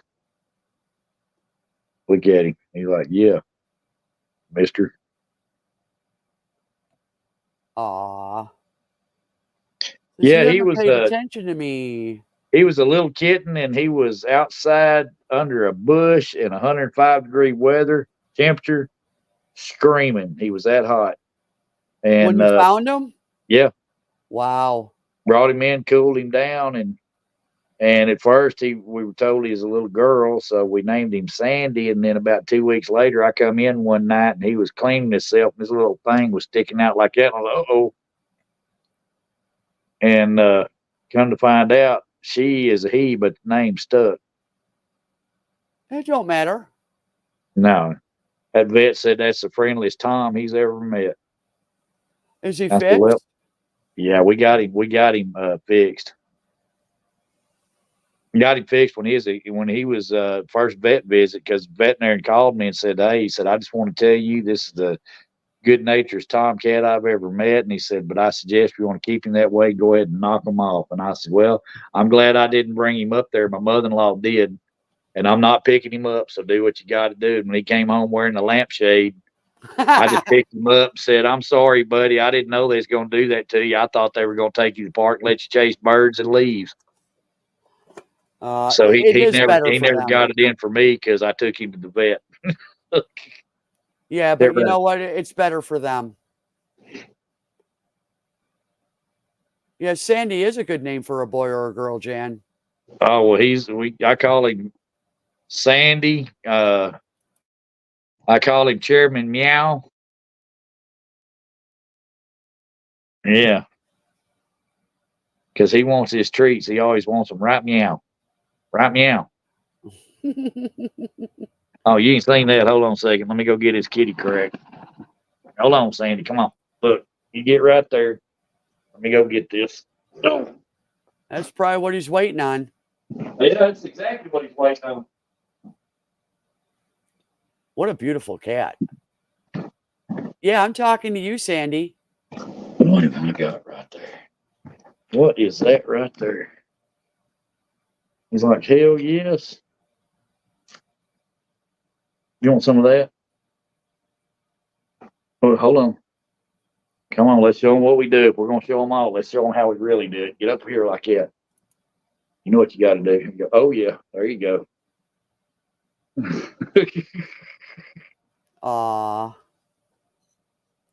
Livy Lou. I don't He's think like, I really ever called my cats by their real name.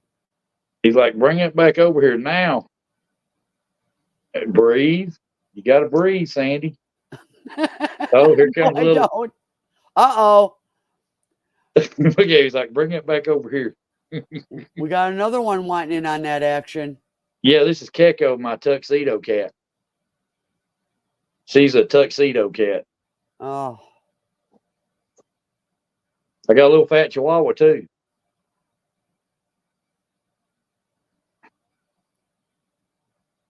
that's amazing. You gonna give her some? You gonna let her have some? Here you go. Yeah, mine are rescues as well, Jan. I never made the choice. I want. They found me. That's what I tell everybody about my animals. I don't look for animals; they find me. Any dog I've ever had, I never found it; it found me. Now, what is that treat? This is called Delectables. It's like kitty crack. They've been eating this stuff for years. It's made by well, there's the. Okay. But what's in it? Just curious. This has salmon and tuna in it. Oh, okay. It's almost like cat food, but it's more enticing. Yeah, that's they want it right now. Yeah, they want it right now. Yeah, this is Keko. This is my little. I'd say, tell everybody, this is my little ADHD kitty. She's like, Yeah. and she's gone. I was the only one that could pick her up and hold her like this. Everybody else pick her up. She don't want nothing to do with it. Yeah, I would be the one that she'll allow. Cats gravitate to me. I don't care what kind of cats they are. My neighbor's part feral cat. I'm the only one that she'll go right up to and let me love on her. Right.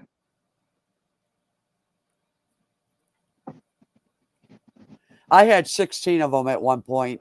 Who? Yeah. Cat lady. I have 0 now. Oh well.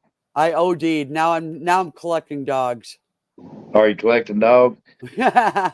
Well, my dog that was mine personally, Charlie Dog, I got him. He was a puppy on 9/11/2001, and I just lost him 3 years ago. And he was a Louisiana hog dog or Louisiana leopard dog, bred for chasing hogs. He was a big dog, and they're not supposed to live very long, and he lived 20 years. Wow. And yeah, that's the last. Now I've got this Chihuahua, but that belonged to my ex mother-in-law, and she got left here too. So Yeah, I have a 14-year-old Chihuahua Terrier mix, a 12-year-old Poodle, and a 9-year-old Chihuahua Dachshund mix, and a 9-year-old Chihuahua. All of them are under 10 pounds. They're small. Not me. My animals eat good. That dog right there looks like her little butt looks like a rhino when she's walking around. I mean, looks just like a rhinoceros butt. And she's hefty. She's like this big body on little toothpick legs. But she goes, she and I don't overfeed her. She just, I don't know. She turned into like a guinea pig. You know how you get a guinea pig? It's little bitty, and the next thing you know, they like get really They're big. huge. Yeah, that's Well, what she did. my 14-year-old was like that. She was like a barrel. She couldn't even bend to clean herself. And the vet always said, she needs to drop weight. I said, why don't you give me a clear idea of how I can make that happen? You keep telling me that, but you're not giving me any, quality advice. So She asked me what I was feeding them, and she said a quarter cup or half a cup a day, and that's it. So I do a quarter cup twice a day. I actually feed them 3 times a day, but I even it out, so it's a little bit more than a half a cup. But that 14-year-old dropped, she was 22 pounds. She dropped 11 pounds in a year, and she's looked good ever since. Well, I don't know what I'm doing wrong because this dog right here drinks water all the time. She drinks water more than anything, which is good. But she, talking about that cup of food, I can put a cup of food that she likes in her dish, and that'll last 3 days. Now, she goes outside 3 times a day to use the bathroom. Uh-huh. And it may be the baconator, the bacon slice, the treats. Right. She gets one of those for going outside. So she That could gets be it right there. 3 of those a day is what she eats. And it'll take her 3 days, 4 days to get rid of that food bowl. I can't put food in the bowl like that because mine will eat whatever's in it. All 4 of them.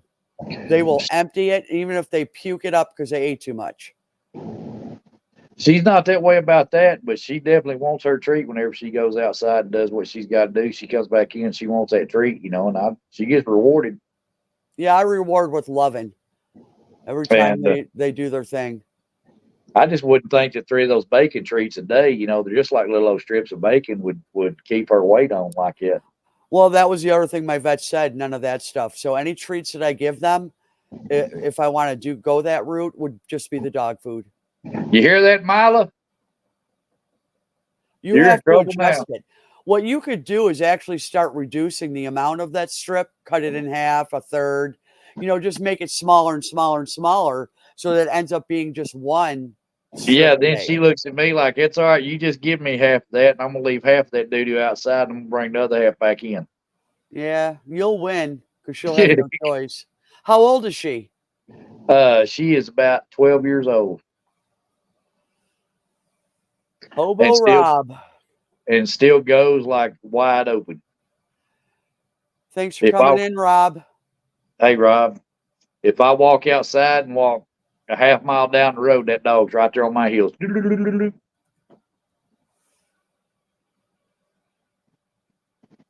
She's very active. Dogs. Huh? Yeah, she's very active. Yeah, mine are too. But she's probably 12 now. And ain't no sign of laying down and giving up on her. I don't celebrate birthdays. I actually saw where I had it written down. That's how I know they're 14, 12, and 9. Well, I don't celebrate birthdays either. I mean, some people do. They think they make a big deal out of it. Some people put clothes on their dogs. No, I don't do that. Like they're dogs. I love my animals, and I'd kill somebody over my animals, but they're animals. They're dogs. The only clothes I put on them is a sweater or something in the wintertime because it's brutally cold here. But they can't be out too long anyway because they don't wear booties. So that ain't happening. Their paws get too cold. But, they're so small that they get cold too quick. Yeah, my cats are always wanting to go outside, and I'll let them outside. I just watch them. And I really like it when it's raining because the little black cat always makes a run for that door. I like catching when it's raining. I just open that door up, and that cat run outside in that rain, stop, turn around, and run right back in the house. Like, yeah, see, you can go outside now. Go ahead. Jan, you know what? I don't knock it that you do celebrate or that you acknowledge it. It's just not my thing. Just like dressing up. I mean, the little dogs I have are perfect for dressing up in all these outfits and freaking costumes. Oh my God, no. That ain't happening. You hear that, Sandy? You hear that? Did you hear that? They do that with cats too. That's insane. Put freaking costume. I mean, some of the costumes are cute as heck. Yeah. Like a cowboy walking along with his, jeez. What, Sandy? You always got to reach for me. What, Sandy? Yeah, I can just see that little chihuahua walking around with a little hot dog suit on. Oh, my God.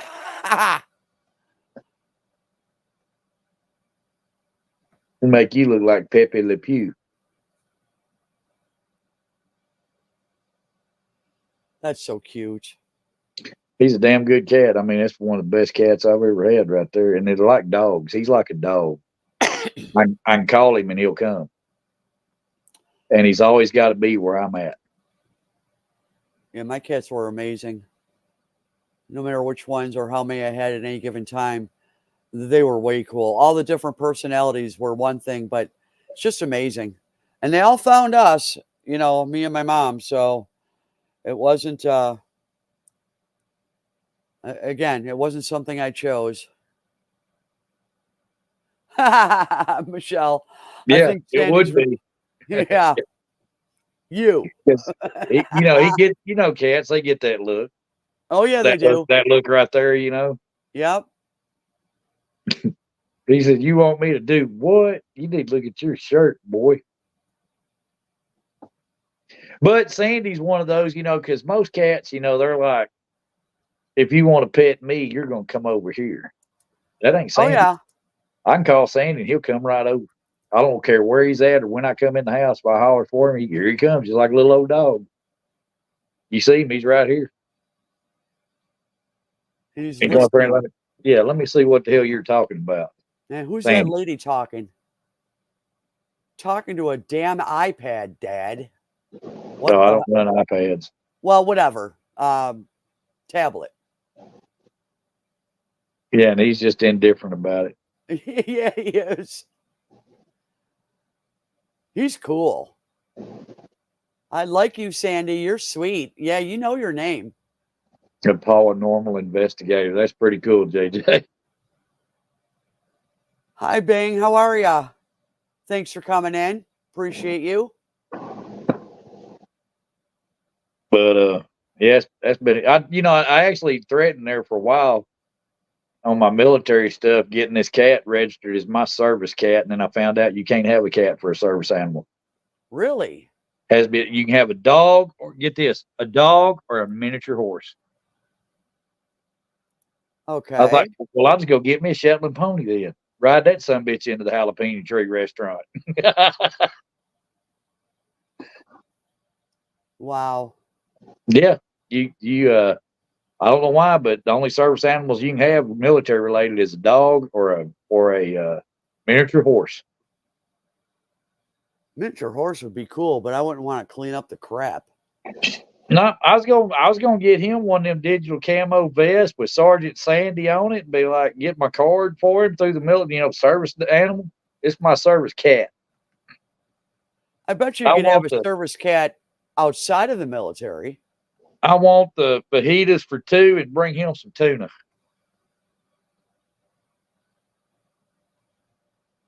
Because he'd act just like this in public. That's why he acts. He just sits there. Rob. What are you doing? Rob saying is do not pet, owner not friendly. Yeah. Yeah. Do not pet. Doesn't play well with others. That'd be me. Yeah. Oh, nice, Jan. One of Jan's dogs is a service animal. Right. But yeah, I'm trying to go the official routes. What I was wanting to go through the VA, and but now a dog or a miniature horse. I'm like, yeah, really? Well, I guess I can go get me one of them Hopalong Casty outfits with a big old sheepskin chaps, and go get me one of them little bitty miniature horses. Get a saddle for it and ride that sumbitch into the restaurant. Yeah, I'm in a hurry. Being 6'2", that would be a sight to see. Yeah. Remind me of that old commercial about that. I remember the commercial I used to have when he was a kid, and that one of that dude, that yellow dude, wore a big 10-gallon hat. He hankered for a hunk of cheese. That was a commercial back then. What company though? I'm not sure. I just remember it was a commercial. It used to be on TV back when they used to do remember the Conjunction Junction, What's Oh Your yeah. Function, those commercials like that. Okay. But I remember the guy there's a cartoon, he's a yellow dude, and he had this big hat on, he's talking about cheese. And he always hankered for a hunk of cheese. Oh, okay. Running there, riding that little tiny pony looking like that guy. Tell him, I'm in a hurry, get it to go. Just put it in the saddlebag back here. Oh, let me get up off of it so you can see saddlebag. Oh, Yeah, 6'4" I'm and trying to picture you on a horse, a that's what I miniature. grew up doing. I grew up on 425 acres. We showed Tennessee walkers. Hell, I rodeoed all through high school and my first 2 years in the U.S. Army. I'm talking about the miniature pony. I'm not. Oh, man, I could probably do my best to make it look good or passable, you know. I don't know if the pony might not be able to handle it though. Well, where you get the offset is if you go get one of them miniature ponies, ain't no much bigger than him, than me 6'4". Get on that damn thing and ride it in.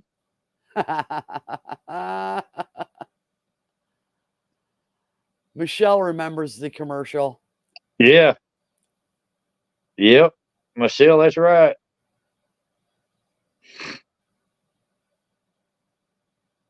And I Shame need on to get you, two sir. horses. I need to get two horses because then I want a monkey, one of spider monkeys for service animal. When I have him riding the other, we'll be like Lone Ranger and Tonto. There you go. I'll put that little monkey, spider monkey, in the Indian outfit with one of them feathers sticking up. Yeah.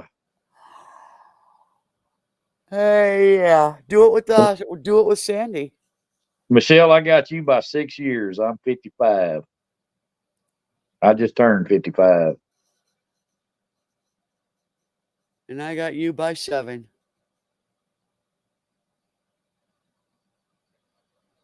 Good variety. Right, right. Yeah, I always loved horses, just never. Thank you, Squirrel. I appreciate it.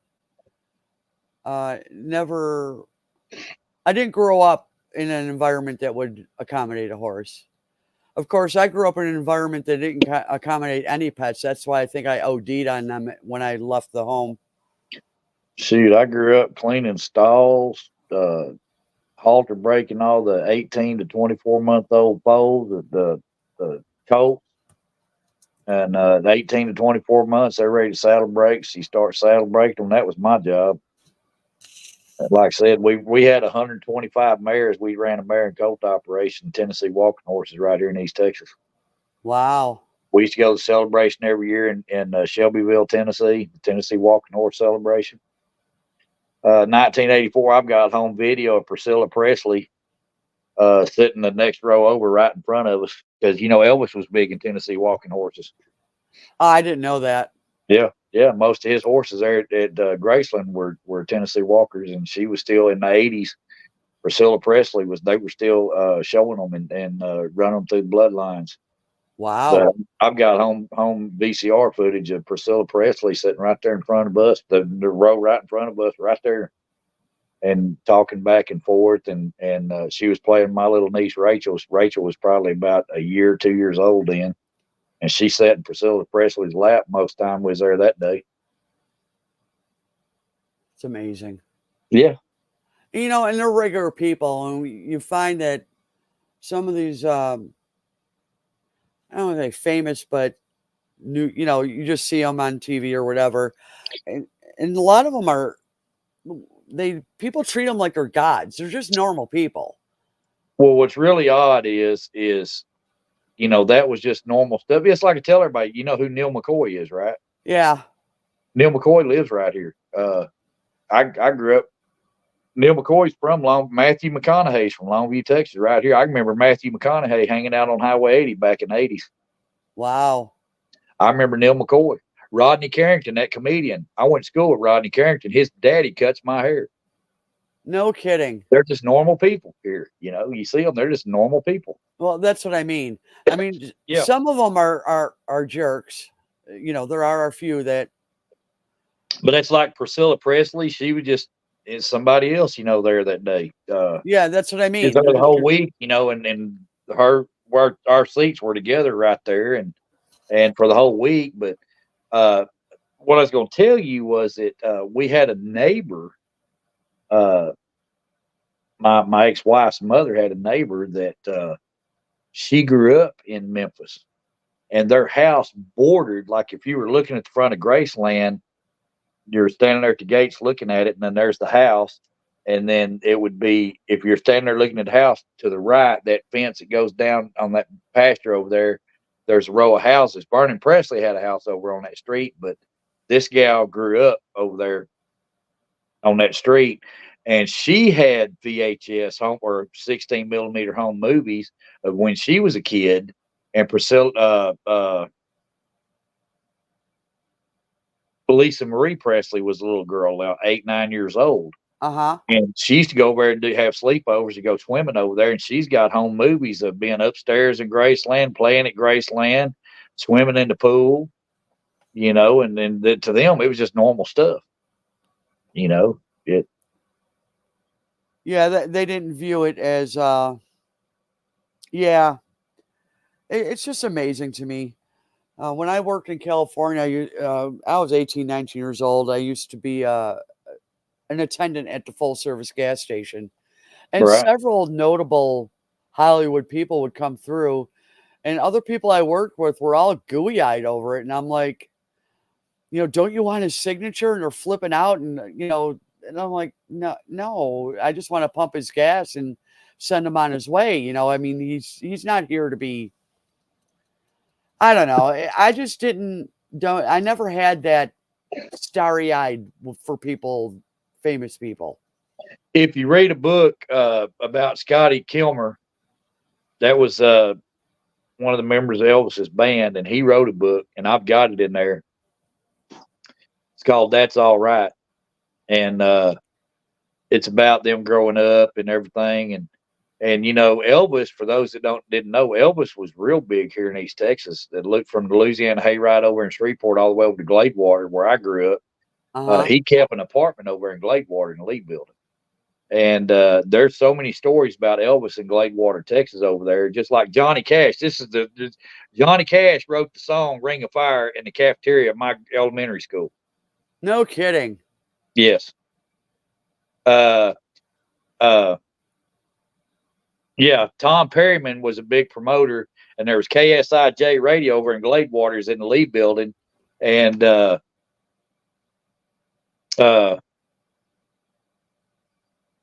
Jim Reeves was owner with him. And I've got home movies of my family and Jim Reeves' family. And Jim Reeves, back before I was ever born, they used to hang out together down there at Joaquin and Logansport.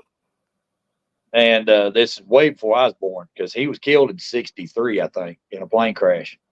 And so this is way before then that he Wow. knew the family. But yeah, I mean, Elvis was real well known over in Gladewater. And I tell everybody, I'm 55 years old. There's a lot of people, and to back this story up, my mother told me, used to work at the Cozy Theater downtown there in Gladewater. This back 1956, 57, 55. In 1956, when Elvis was over here, my mother told a story about him coming to the movie theater one night and hitting on her. She used to do the money and, in the window right there. Right. And he hit on her, and she said she didn't want nothing to do with that greasy son gun. And I was like, Mama, why not? I could have been a Presley. And I said, and then true, growing up, even to this day, I'm 55 and about that age, and me and my brother talk about this all the time. If you walk around East Texas here and you look long enough, you'll see a lot of guys that look like Elvis. No doubt. Well, But yeah, he was a ladies' man. I was like, yeah. Well, she told me, I said, why didn't you go out with her? She said, I didn't want nothing to do with that greasy son of a bitch. And I'm like, Mama, dang it. I could have been a Presley. Now, was I that could have been before she like, was married? yeah. Yeah. She was a teenager. I was like, it could be me saying, anybody going to Memphis? I need to ride to Memphis. Uh-huh. Oh, Mama.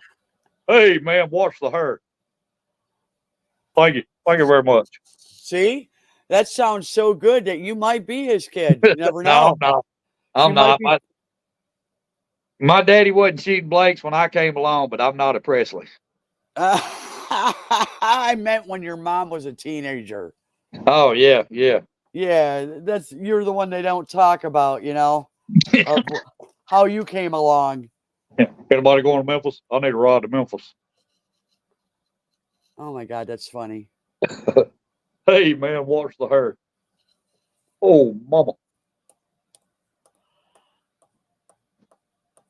Yeah. That's amazing. I didn't know all that. Wow. There's a lot of rich history right here in East Texas. I would say so. I would Uh, say so. Jim Reeves is from Carthage, Texas. I'm forgetting so much here. Tex Ritter's in the Hall of Fame here. That's John Ritter's daddy. Uh, then you got not Whispering Bill Anderson, but Ray Price. He's from Carthage. Him and my uncle, my daddy's brother, were best friends. You know, and he was common. They're just here when you see them out and about, or when you would see them out and about. They're just common folks.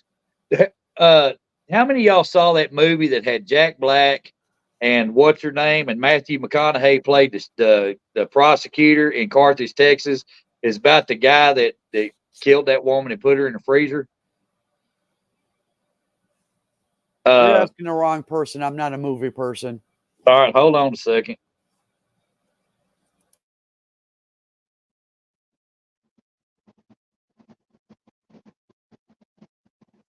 The film was to 2011. It was called Bernie, and old Jack Black and Shirley MacLaine played the older lady, and Matthew McConaughey was the district attorney here.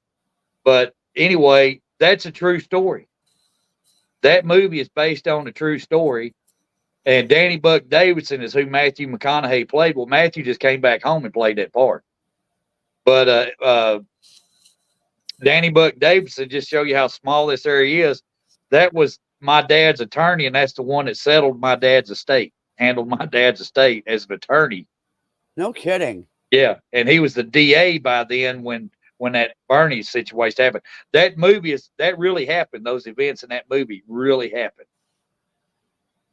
Wow. And they filmed it right there in Carthage, Texas, where it happened at. But her name was Marge. I'll never forget it. I don't know the woman, but Danny Buck Davidson was my daddy's attorney. And when my dad died in '94, that's who handled my dad's estate. And I dealt with him a lot. And then when that Bernie guy killed that woman, Marge, and stuffed her in the freezer and spent all her money, that actually happened. And Danny Buck Davidson was the district attorney that prosecuted him over all that shit. Wow. And Matthew McConaughey, like I said, when he came back to play that part in that movie, to play Danny Buck Davidson, he just came home, is all he did. Wow. But yeah, we got a rich history around this area. I just didn't realize that Texas was, or where you're from, was Elvis's stomping grounds. I just didn't know that. Blakewater, Texas, where I grew up at, and that's Johnny Cash. I've got a photograph somewhere, and if I can find it, I'll be glad to share it one night when I'm up on the panel. But I've got a picture over in Lake Lakewater, 1957 ish, 56, and it was $1 million quartet. And it's over there at a woman, and she was old money. They're still known today, and they used to get together and have these like brunches, and Tyler, Texas, is the rose capital of the world, but Gladewater, that woman loved her flowers and roses. And she had a big old garden on the lake behind her house. But there's a picture from 1956, and sitting at that table with that group photograph is Elvis Presley, Jerry Lee Lewis, Johnny Cash. I want to say maybe Roy Orbison. That's who that woman, her influence she had, and they all showed up to her house. Everybody. Of course, he was big back then. He was getting big. He's going to Louisiana hayride. Take care, Jan. Thank you so much for being here tonight. I do appreciate it. JJ, it's good talking to you. Next time I won't talk so much, and I'll kind of stay out of the way and let y'all talk. No, you're fine. You're fine. I think if we get together in a private StreamYard chat, I think that's going to be a very good info. Yeah, I'm full of stories. And it's not so much the stories, as far as the paranormal and the different things that I experience, I just don't share a lot publicly because I just don't. Because people, it's not because of what they think or what they might think. I don't care about that. Um, it's sometimes that you're talking on deaf ears. Right. What's the point? You're wasting your breath sharing something that's very meaningful to you, and they just they're not interested. Yeah. Well, sometimes, Amy, those stories are kind of like sage advice. Uh, you put it out there, people take it or they don't. Right. No, but don't say I didn't. It's like William Cooper used to say, you know, don't be mad at me, don't hate me. I'm just putting the information out there. Now, what you do with it is up to you. Right. You know, I just I just delivered the message. Right. That's true. That's the way I see it. Like I said, it's not so much a fear. It's not anything other than Well, I'd rather share it with people that can relate. Really. that and also being on live stream, I get it. Out in public, you're in a public forum, and there's just some things you don't say in a public forum because some people will take it and run with it and try to make something out of it or try to turn it into something or Yeah. and Well, for especially. that, I tell everybody, in case you're watching, I haven't said anything that you can't twist up and turn it. I ain't already done it once in my life anyway. So Right. if you Yeah. think you can twist me up more than I've twisted myself up, good luck. Yeah. I think I'm gonna bail on this one, Serge. Okay. It's been a long. No, it's not. It's 2.5 hours. I'm kind of done. I need to get some dinner going. Oh, that's me too. I mean, I ate earlier, but I still got things I need to take care of myself. I hear And you. well, I appreciate you bringing me up here. Oh, absolutely, absolutely. And you know what? We'll do it again. And I don't know. I'm definitely gonna hook up with the other two ladies there and see if we as, can get something going. as a With matter of fact, I think I'm the first person you ever got up on here. you're right. Not in my lifetime on YouTube, but And I'm in my talking about as far recent. as getting up on that StreamYard and It's just not what I wanted to do anymore. I did all in 2020. I had this stuff going on, three, oh, four okay. people up here, but my whole channel was very different. It was Right. not woodworking. It would be more along the lines of what we were talking about, spiritual stuff, whatever. Um, and it's just I have a different channel for that. So Well, and like I said, you're right. This is your channel and you run it how you need to. And I'm good with that. yeah, but this was fun. I don't want to take away the fun of doing something different. And I Well, know a lot of people that come into my channel now are expecting woodworking, and I just can't. I just got to do me. This happens to be me for tonight. So I'll get back into my groove of scroll sawing and different things, and I might even bring you up in the panel then, where I don't know, where we can talk while I'm scrolling. I had to bring old Krusty out, my old Krusty Craftsman scroll saw. I was like, look at here. Oh, that would be fun. Yeah, I want one of those that you got though. That when I say now, I was like, oh yeah, I could have fun with that. It is nice. I'm glad I chose it for sure. Yeah, But it looks like a good choice. I do want to thank everyone in the chat for coming in. I appreciate you all.